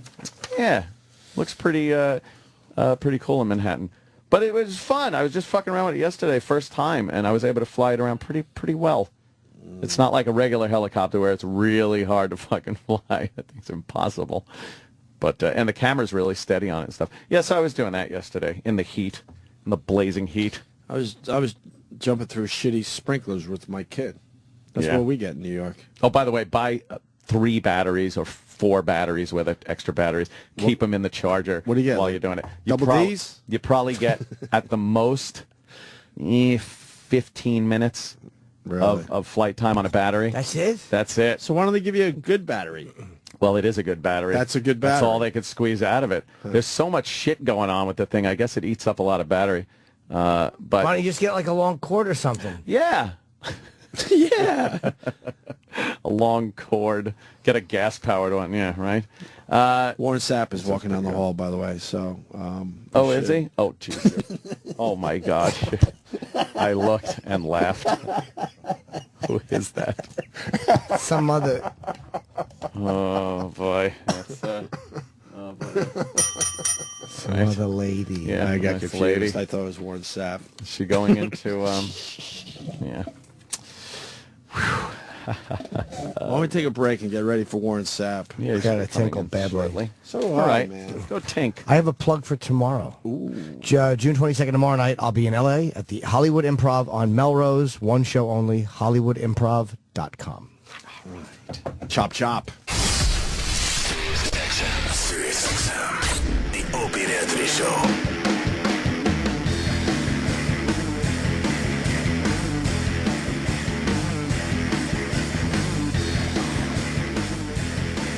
We got Warren Sapp coming in. Yes, we do. Where is he? Is that him down the hall? Oh, no. Is that him over there? Everyone hears us at work. Isn't that weird? What Imagine happened? everybody's at work right now. Yeah. Imagine if everybody heard everything you said at work. Everyone hears what we say at work. Yeah. I say It's silly. When I moved up from nights to afternoons, that was my biggest thing. Like, oh fuck, people are actually at this place now. Oh no! I used to love doing radio when everyone was home. Yeah, they tune us in at their desks, in their cubicles. Is that Warren Sapp? Oh, that looks like Warren Sapp. Yeah, right. That's him. I'm seeing a little bit of a posse. A lot of who the white women. Bring him down here. I'm going to talk to him now. What is Warren up to these days?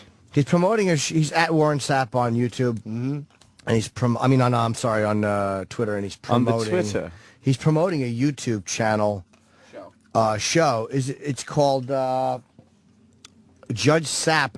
It's a comedy. He's not a real judge, obviously.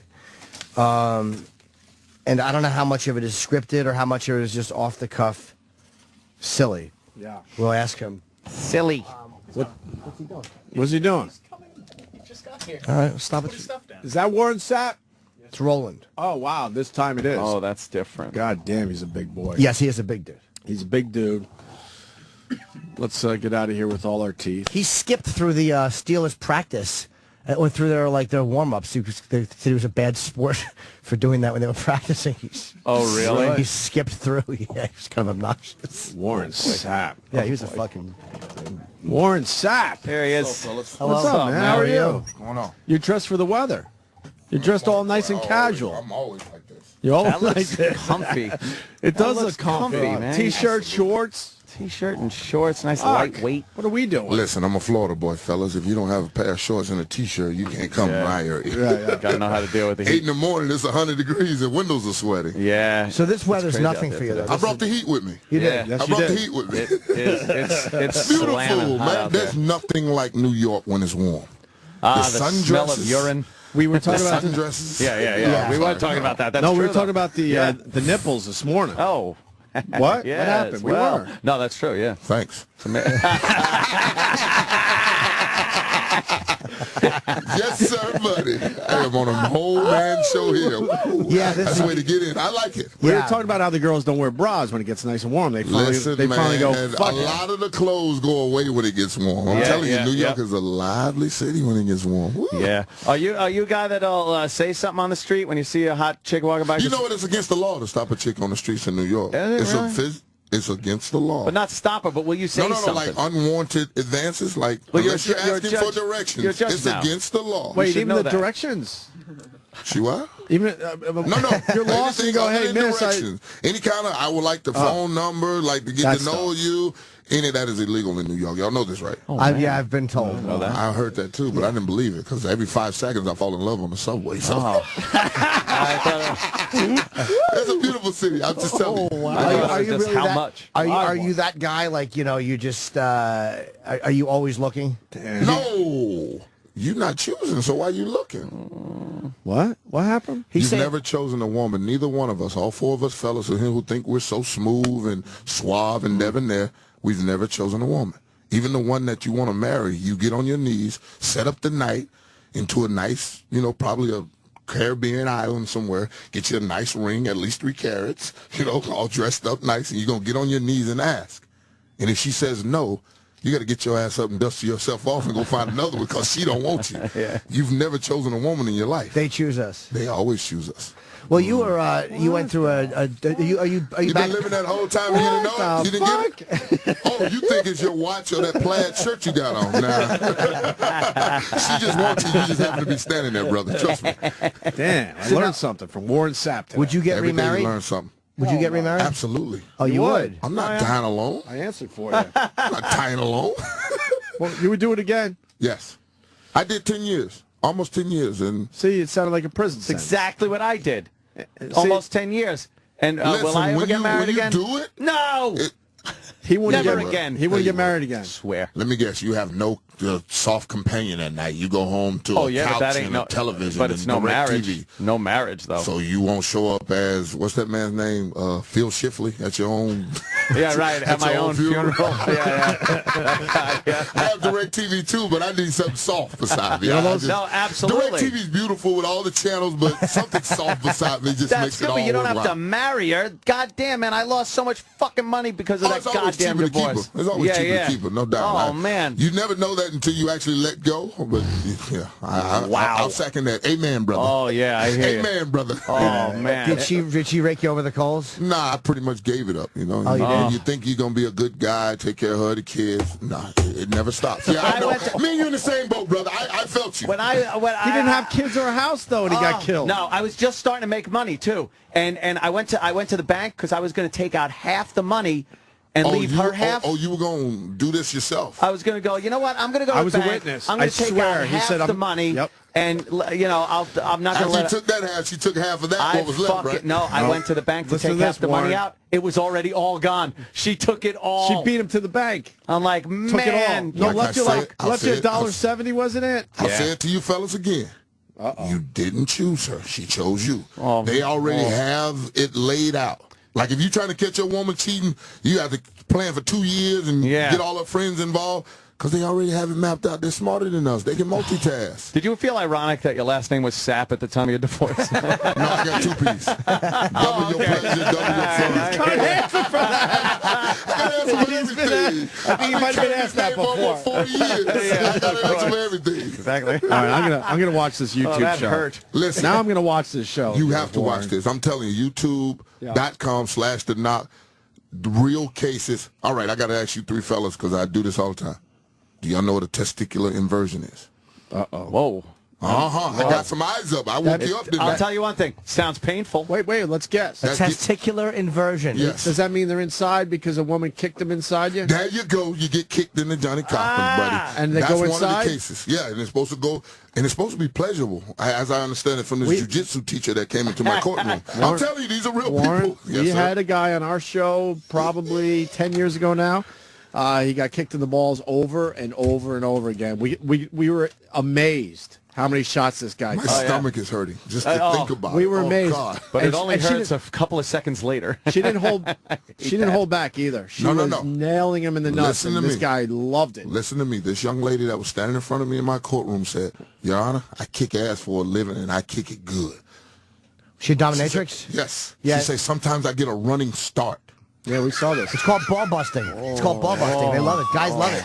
No. They love it. Buddy came in and was like, I had a safe word. I say, that lets me know right there you want to go too far. If you're going somewhere and paying for a service and you need a safe word, you had way too... Did you ever have a mishap with a cup or anything where it didn't work and you got hit? That's only in baseball. Oh, yeah? Is it? A jock does everything you need in the football sense. Really? That's why we don't wear thigh pads and any of the other stuff. You know, waist down, you're good. Yeah, you never an errant elbow when you fucking get nailed. No, a knee in the bottom of the pile like that. That'll happen to you. Wow, just hurt my stomach. Yeah, again, right? I'm telling you, man. If the wind blows hard, you know, brother, I'll shrivel up and run in the corner. Come on, man. Now, what kind of credentials do you have as a judge, sir? Wait a minute. We're questioning you. Wait a minute. I'm questioning You're questioning my common sense and my ability to dispense fair justice? Never. Never your common sense. I don't care for that questioning. I've been in a locker room full of 80 men. Oh. You know what I'm saying? Don't bring sexy into this conversation. Wow. They say 1 in 4. Now I see why. I didn't know guys actually thought that way. You know, normally you go to the Northwest, you hear pause. Like, who pushed play? That's all I want to know. Who pushed play? So I understand now. But no. Well, you never had soap battles? Well, what was it called? What is Sandusky's soap battles. You never had soap battles? Sandusky's going to jail. Oh, yeah. A football locker room is pleasure. I love how he was good and didn't need to take the stand. You don't have to be... I'm good. Oh, no. I'm good. How about the wife? He didn't ever touch the boys, but I didn't go down those steps and see. Yeah, I didn't look, but I don't think he was touching them. You don't have to be a YouTube judge to know he's going to jail. But Sandusky, that's for sure. Sandusky makes it sound like all you guys just have fun in the showers, and it's normal behavior, sir. You know what? That's why it's called a sickness. Yeah. See, that's why it's called a sickness. Yeah, we fucking hate the guy. Trust me. No, trust me. We'll joke about it a little bit, but we hate the guy. I hope he burns in hell. You got. Oh, absolutely. 3 times over. Right. You know, hang him on I-95 and let me have a bad day and go by and thump him on the nuts or something. You know, that's what I think should happen to him. But he's gonna get it. He's gonna get it. You're really like a high energy, like fun guy, and you have a great reputation. Yeah, but not if you're on the other side. Not like what like when you're playing against you. What is it that just turns that for you and takes all this fun energy and just turns it into the ability to do what it was you did for so long? I wanted to chase the great ones. I wanted to chase the Joe Greens, the Randy Whites, the Bob Lillies, the bad boys that have played this game well before me. And I had a standard. Every guy I faced was Larry Allen. I just shaved his team off of his side of his helmet, made him bland. That's Larry Allen. Was Larry the toughest one? Oh, my God. Him and Randall McDaniel. Jimmy talks about Larry Allen. I love Larry Allen because I was a Cowboy fan. And Jimmy talks about him all the time. Yeah, he was a very underrated. Most people don't know who he is. No, he wasn't underrated. No, but I mean, everyone knows who Emmett was and Aikman. Of course. But they don't know who Larry Allen is. It was Larry Allen and Stepnowski and Eric Williams and Nate Newton and Tuanay that made that thing go. You know the Cowboys ran 6 plays? Really? And then flipped it, so that now they had 12. That was it. We're not building rockets out there. Wow. Trust me. If you can't stop it, it's coming back. We got to hear a lot of Larry Allen stories because we got to know one of the Cowboys. And oh, my God. What was the one where he would spit in his Mercedes? He said that he had to tobacco chewer, and he drove a Benz and would just spit in the passenger seat on the rug like he just didn't give a fuck. He was one of those guys. Unbelievable. Listen, if you've ever hung around Larry Allen from Sonoma State, he doesn't. He doesn't care. I mean, he's just a whole country boy that just does what he does. But he was a hard dude to go up against. The best. The best. I ate that cookie. The best. The best. Wow. He was. How about Eric Williams? Did you ever play him before the car accident? You know what? It was so funny that Jesse Armstead used to bring him down to the University of Miami right before the car accident. And I used to look at him and say, I'd eat that up. He's looking at me like, what? You're just a kid. I told Dan Marino that all the time, too, when I was in Miami. I was like, I'd knock you out. He's like, I'd shake your big ass. and this after the Achilles. I'm like, Dad, you carried a boot around. He's like, I still shake your big ass. So you pay homage to the great ones that played the game. But yeah. I wanted a lot of Eric Williams, but, boy, he was something tough. Reggie White, God bless his soul, bit so much that's the hands to the face. That's why Justin Tuck has that damn face mask that he has now. Oh, shit. Brilliant idea by Tuck, too. Wasn't Eric Williams he was the under the neck? He was an under the neck guy. In his face. Yeah? He used to punch Reggie in his face. Eric, that's right. That's why, he was the guy that's who why you can't Reggie put your hand in the defender's face is because of Eric Williams beating on Reggie White. Really? Yeah, he was the one guy. Reggie White was so great, but Eric Williams just every game he could do nothing against Eric Williams. That must be great when they have to make a rule because of you. Yeah. Because it's something you did. Really? Can't jog and skip through people's stretch at the beginning of the game. Apparently not. Yeah. I mean, it was my direct route to work. I learned this in physics class. They said the fastest distance between any 2 points is a straight line. Right. So I used to go straight across the field. I mean, isn't this all mine? This is Tampa Stadium. This is mine. This is Warren's house. I get to go like I want to go. So. Catch a little shit for it. I did. Were they saying anything to you as you actually went through? The Steelers did. Yeah. The Steelers were actually chasing me, but I wasn't even paying them any attention. I mean, it was funny. It was classic. But Tony Dungy knew in the 6 years before that, when he was with me, that I went that route. So when he put his team out there on Monday Night Football to stretch, he knew I was coming through there. He was laughing about it. We actually had a laugh about it. I was like, Coach, he was like, I knew you were coming. He said, but I knew you weren't going to touch anybody. You were going to go right through and go to your corner. That's what you always did. So know the nature of the beast. You're never surprised by what it does. Mm-hmm. But what's all this thing about too? The hits and stuff like that. Is that overplayed, or the bounties? Has that been stretched out by the media, or is that the way it was? You know what? I want to say that was an isolated incident because the men that I played for, the Tony Dungy's, Herman Edwards, Rod Marinelli, Lovie Smith, Mike Tomlin, those are all my defensive coaches down in Tampa. And it would have been hard for me to sit in that room and listen to Greg Williams talking about taking somebody out, knees, or in the whole the build up to it, because it starts pretty mundane, then it grows because the bigger the game, the more the stakes on the line. So, but I know this in being in enough locker rooms, there was no way for anybody in that room to go against him. Oh, right. Because in a true military sense, if you'd have stood up in that room and said, "This is wrong, I don't want a part of this," you'd have got stamped with a dishonorable discharge, and where the hell you gonna get another job? He's the guy, and you got to follow what he says. Where the hell you going to get another job? Yeah. When you won't follow the direction of your defensive coordinator. Whether the team puts you on their team, pay you millions of dollars to do this. Wow. That's the dilemma. When you sit in that room, do I cut my nose to spite my face? Just following It's coming orders. from the top. It's coming from the top. It's coming from the front of the room. Yeah. I want to know, how do I, as an employee of this, stop it? You'd probably need the entire team to what say you would something. need, because the NFL walked to the owners and the Saints organization in 2009 and said, if this is going on, stop it, right? But they want to tell you it's about the players. Then what point did you go to the players and say, if this is going on, fellas, it's going to fall on your heads? That's all you got to do is say, shit rolls downhill, it's going to fall on your lap, and it would have stopped at that point, because now you give the players a vehicle in which to go against the authoritative figures that are over them. Right. Yeah. They never went to the players. They never introduced the Players Association and say, go down there and talk to these players. If this is going on, we need it to stop. Because we're on the direction of the head coach, the GM, and the D coordinator. How do I go against the people that are paying my salary and feed my family? You can't. You don't. Because you will never get another job in this league. So Did you say that? Did you say Jeremy Shockey was he was kind of the guy that came out? Was that incorrect? I know only half of that story. That's why I'm asking you. You only know half the story. You only read a little bit of it. We'll leave it alone. I will go around. Different route. The thing was, a source told me what that was.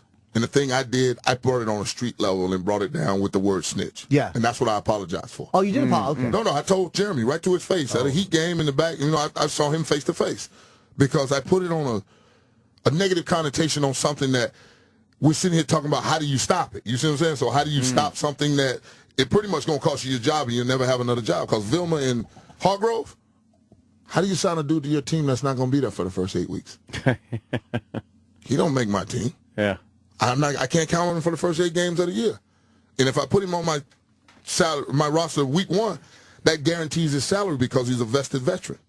Oh, really? If you put him on week 1, you gotta take care of him for the entire salary. time. That exactly. Even if he's so he don't make a week 1 roster. How do you put him on your team? Wow. He's gone for 8 weeks. And how you gotta bring a guy back that's 8 weeks into the middle of a season? Shit.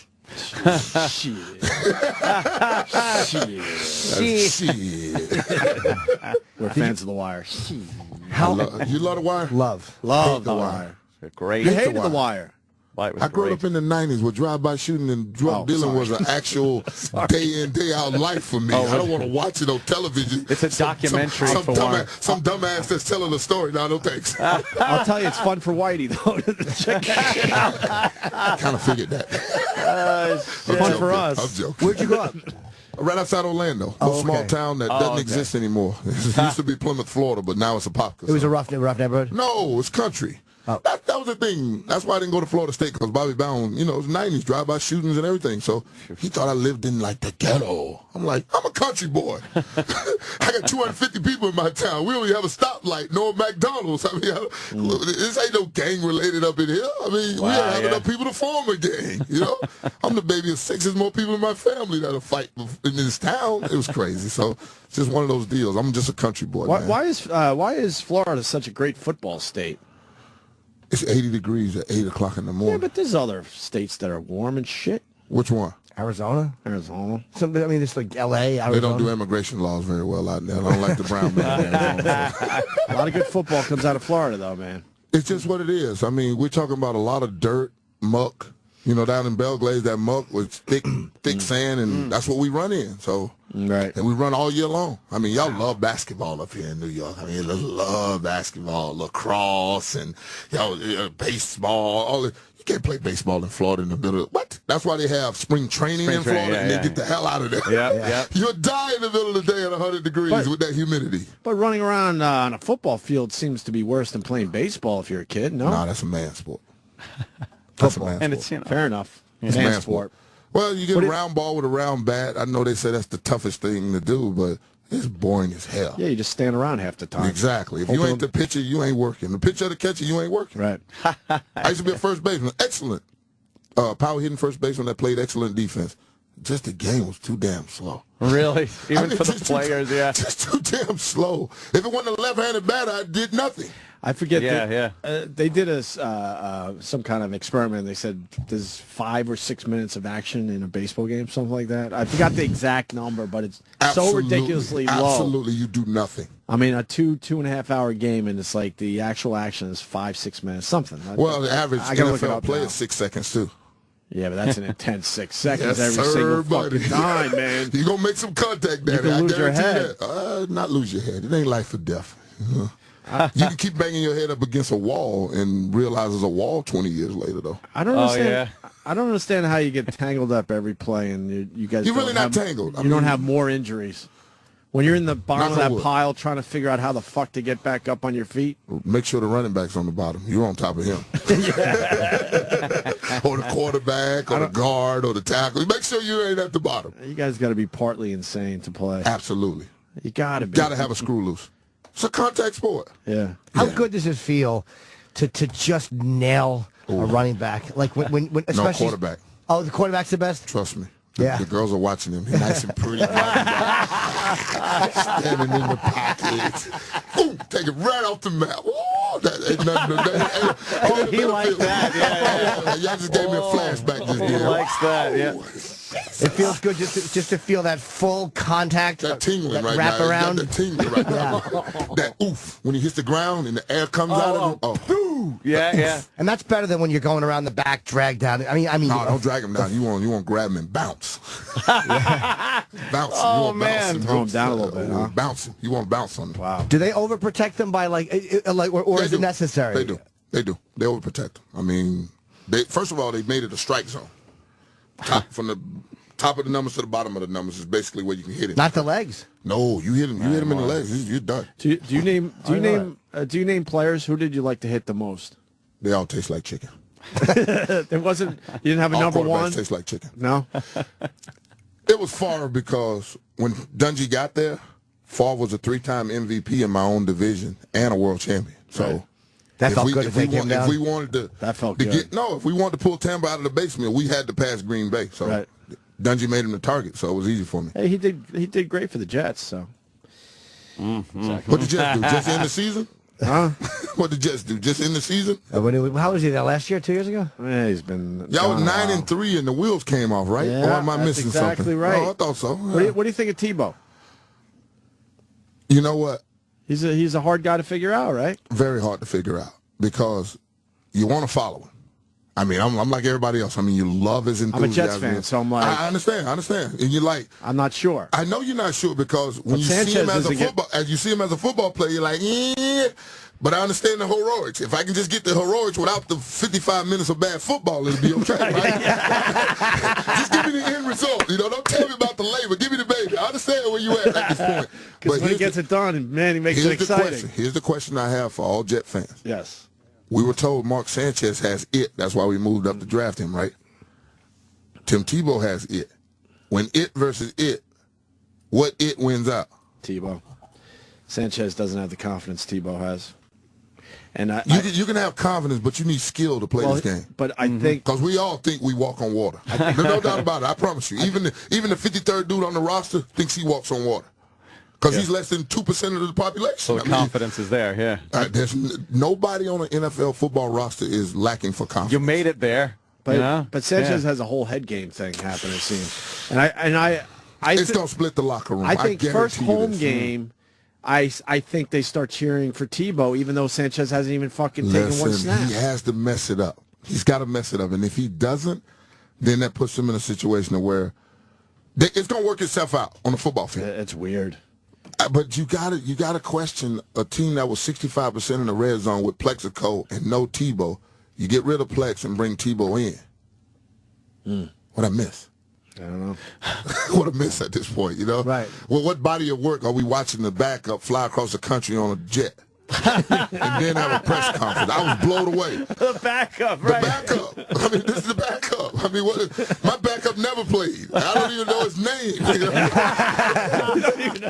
I know my backup in college. It was The Rock, because he became pretty famous. But most backups become nothing, right? Unless he's Lou Gehrig and Wally Pipp. Who was your backup in college? Dwayne, The Rock. Oh, Dwayne okay. Johnson. Oh, you said Rock. Yeah, Okay. Dwayne Johnson played college football, man. Was he good? We've all seen him in the uniform, but was he actually a good college football player? They tell me he was okay when he first got there from Pennsylvania. He was in the Big 33. You know, he was up in Western PA and all of that, but never really happened, obviously. He had a couple injuries, shoulder and some couple things broke down on him. But other than that, he's a great dude, though. I mean, a great dude. Not a great football player, but it doesn't matter. He's a great entertainer and an actor and the most electrifying man. I think he's going to be all right, huh? Yeah. I think that kid. I think that kid's going to be okay. $20 million a movie now. I think he's going to be all right. I just want a cameo, do it. Yeah, I used to let you play. Yeah, he's I an used to be like, you A-lister. know what? You used to ask me, how much time can I get this week? I'm like, listen, man, I'm going to go ahead and get these 2 sacks. I'm going to come out. It's all yours. Now I just need a cameo, Dewey. That's all. Hook your boy up. You should something, right? You should be in movies. You getting those opportunities yet? You know, I did. Our family wedding, was my first one. But other than that, listen, this is what I tell people all the time. When I walk into these readings for movies, I'm looking at Terry Tate, the Office linebacker. There go Faison, who's got 20 movies underneath his belt. I'm a football player. I rush the passer. That's like them coming to try to take my job. It ain't going to happen, right? I mean, come on. I'm in a whole different field. So, but you got charisma. I know, but I have a good time. I like to have a good time. I have a good time. I like to have a good time. But the director or the producer, whoever it is, has to give it to me. I'm not going to out-act a person that has 20 movies underneath his belt. Right. Did you like Dancing with the Stars? I loved it. You did, huh? You did well. I think you were runner-up, weren't you? Yeah, I got called up. My little girl was a big fan, and at the time she was 10. So I walked in the living room. We were on our way to China for some singing gigs she had with kids, Got to visit China. Pretty cool. Great Wall, one of the 8th wonders, 7 wonders. So I walk in, my ex-wife, wife at the time, and I say, Dancing with the Stars? I got off the phone, he was asking me about it. So I come in to ask her. I didn't look left. The little girl's on the couch down there hiding. She jumped over the couch and said, you doing it? And ran upstairs and called both grandmas. So that was the discussion of, am I doing Dancing with the Stars? Oh, so then you have to. So then I get that week 1, do the little cha-cha. I feel good about it. Me and Kim, great chemistry. Both got sidekicks. Both fear heights. All the little quirky things about a person, we both feel the same way about it. So we have a beautiful relationship. My little girl comes to this first show. I dance pretty good or whatever. Everybody loving it. She looks at me after the show and she said, Daddy, my birthday is on the finals week. I looked at my little girl. I said, baby, Daddy was thinking about being here about 6 weeks. 6 weeks, nothing. We champions, and ran out of the door. Just turned around and walked off from me. So now I have a 10-year-old little girl that I got to go dance for. Oh, man. So when you saw me on television going... You were dancing your ass off. Thank you. I was dancing for a 10-year-old at home that didn't want to hear nothing but we champions. I'm like, God, I hate the one time that I stuck excellence in her face. You thought it'd be fun for a couple weeks, kind of a goof, whatever. And then all of a sudden became this because I was looking at the list. I'm like Tony Braxton, Lance Bass. These are dancing people that entertain. I'm a big man that hunt quarterbacks. This ain't my field. Oh, you were the same cast as Cloris Leachman and Jeff Ross and our pal Jeff Ross. Yeah. Holy fuck! Okay. Got poked in the eye and couldn't make it. Yep. Oh, that's right. I wore my patch for solidarity for him. I remember that. I like Jeff. I remember that. So you went to the fight. I think you came in second, didn't you? I lost. Yeah. How did you know you lost as the both dances happened, or were you really not sure? No. At the end of the day, when we came back the next day, because trust me, as hard as we dance, they party just as hard. Yeah. I love them. And Monday nights after you dance, yeah, it's a good time. It's a good time. It's a good time. A little libation. We have a good time. So the thing about it, we come back the next night, and after they decided, the dude walks up to me, and he has this long look on his face. I'm like, what's the matter? He's like, dude, you lost by 0.36% of the vote. Oh, shit. It's like 50,000 votes. I looked at him, I said, good. He said, what? I said, because there's no way I was going to be walking around with that beer ball trophy going from The View to Good Morning America. Shit. Yeah, can you imagine that? Yeah. They put you out on the tour. Yeah. The tour. Yeah. And you actually got to dance a couple other places. Oh, man. Oh, God. Trust me, my feet were killing me. 5'8" studs ain't never looked so good after those Latin shoes. I wanted my 5'8" Nikes back so bad. Oh, my God. Jeez. We haven't even talked about the show on YouTube. Well, I mean, a little bit we did, I guess. Judge Sapp.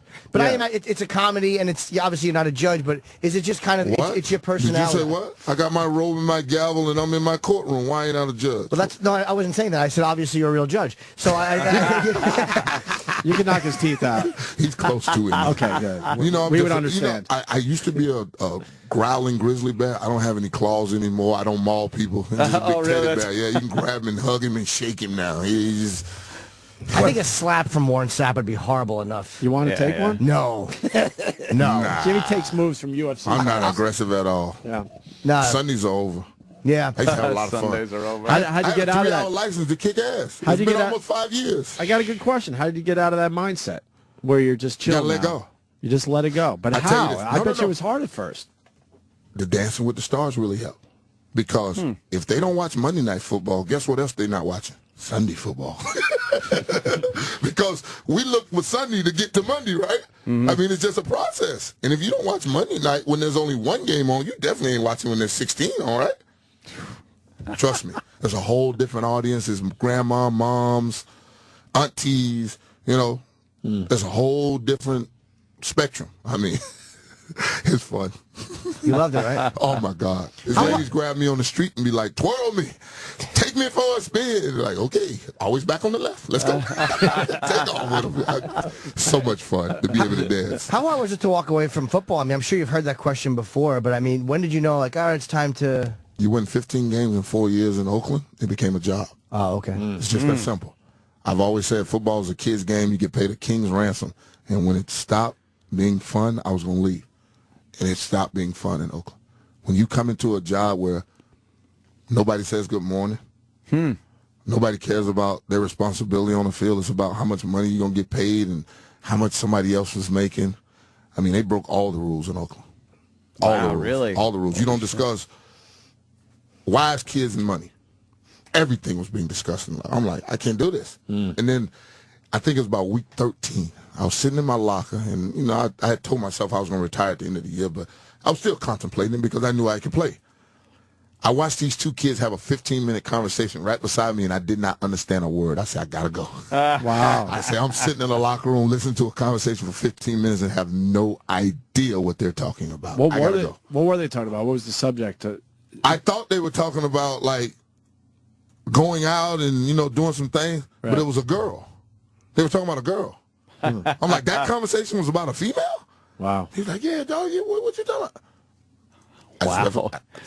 I'm dumbfounded. Did you feel old? Yep. You did? I really did. I felt like I had missed a generation some kind of way. Wow. Because the generation that I grew up with, the Hardy Nickersons and the Reggie Whites and the Martin Mayhews and Barney Bussies, you know, those are old school guys. You had to earn their respect. You had to earn it on the football field. This was a... you gotta anoint me. Earlier. You gotta anoint me the next great one right now. Right. And don't waste time. And they haven't even done anything yet. Entitlement. Absolutely. We talked about it early. We talk about it all the time on our show. This generation we is rank entitled. these kids. We rank these kids the best 12-year-old in the country. How the hell is that possible? Right. The next Earl Campbell, the next this, what? How about the first whatever the hell you are? And then show me for about 5 years, and then I'll be like, okay, now I'll go get this jersey. And, you know, there's a pecking order. I didn't get it. The whole world's like that now, though, Warren. It's everywhere. I got it. You understand? It ain't 15 minutes, it's 15 seconds. Really? It ain't 15 minutes of fame. 15 seconds, that's all I need. 15 seconds. Right. Just a little blurb. And they'll do anything to get it. Now we're all set. Now we're ready. Now we're set. Now we're ready. We got the world in order. Judge Sapp.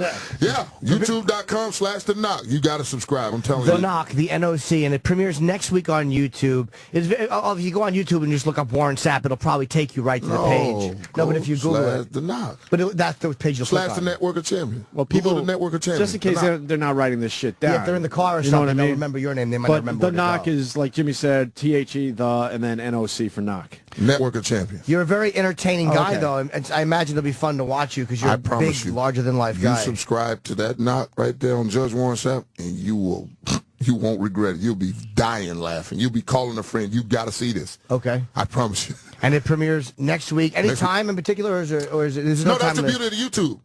You can watch your favorite show whenever you want. After beginning of the night, when you wake up in the middle of the night, you can't sleep. You're on your way into the office. Pop it on and give me an hour. Yeah, give me an hour. Trust me. Just give me 160 minutes. You know, you give me 60 minutes on Sunday. Give me 60 minutes in your living room, and you'll love it. Okay. What else you working on? Anything else? My book comes out August 21st. Sapp Attack. You come back for that? Yeah. Yeah, come back for that. Come on, fellas. Don't come to New York. I'll come back and see y'all anytime. This is a place where I can say shit. Yeah, we like it. We actually prefer it as soon as you walk in. I like it. I like Warren Sapp. Well, we'll see you in August. Good luck. I guess we're ending. Yeah, we're out of time, I guess. Oh, it's 10. It's almost 10. Judge Sapp premieres next week on YouTube. The channel is the NOC, so I guess subscribe to it. Yeah. And at Warren Sapp on Twitter. Ooh. What happened with that? Come aboard. That's me, unadulterated, raw. That's me right there. You don't follow us, so we're not following you. Wait. Yeah, that's my rule, too. It looks like we're in a real Mexican standoff. So now we follow each other. That's what we doing now. Because I was like looking for y'all app this morning when I was going to say I'm on my way. I'm like, wait a minute, they don't follow me. Oh, I'm following you immediately. Yeah. I'll follow you back. I do it. I do a good job. I do. I like Warren. Great Warren Sapp. Absolutely. Warren, thank you, man. Come back and see us. Thank you for having me, fellas, and I will come back anytime you ask. Right on. And we're done. You did the Melrose thing? I'm doing the Melrose Improv in L.A. tomorrow night, and I will be on Leno. You going to be there Saturday, too? No, I fly home Saturday morning. Oh, but I'll make sure that I go back out, too. Please. I'm out in L.A. all the time. Come by hit me. I love L.A. I'll be at the NFL Network. Oh, okay. So you're out there all the time. Right, He's an analyst for NFL Network. Oh, okay. So I'm out there constantly. I'm going back out next week. So and when the hell is Time Warner going to let NFL Network on this island? They Time Warner stinks. Stink. I hate them. We got 13 games now for you. We got everything you need. I mean, what the hell? Yeah. Let me on the island. These cable companies are fucked up. They're terrible. It makes us sad, Warren. Your couch. All right. Warren Sapp, everyone. We'll see you guys tomorrow. Later. Did you sign up all time? Yeah. The Opie and Anthony show is pretty much over. But if you feel like sticking around after O&A Live is next.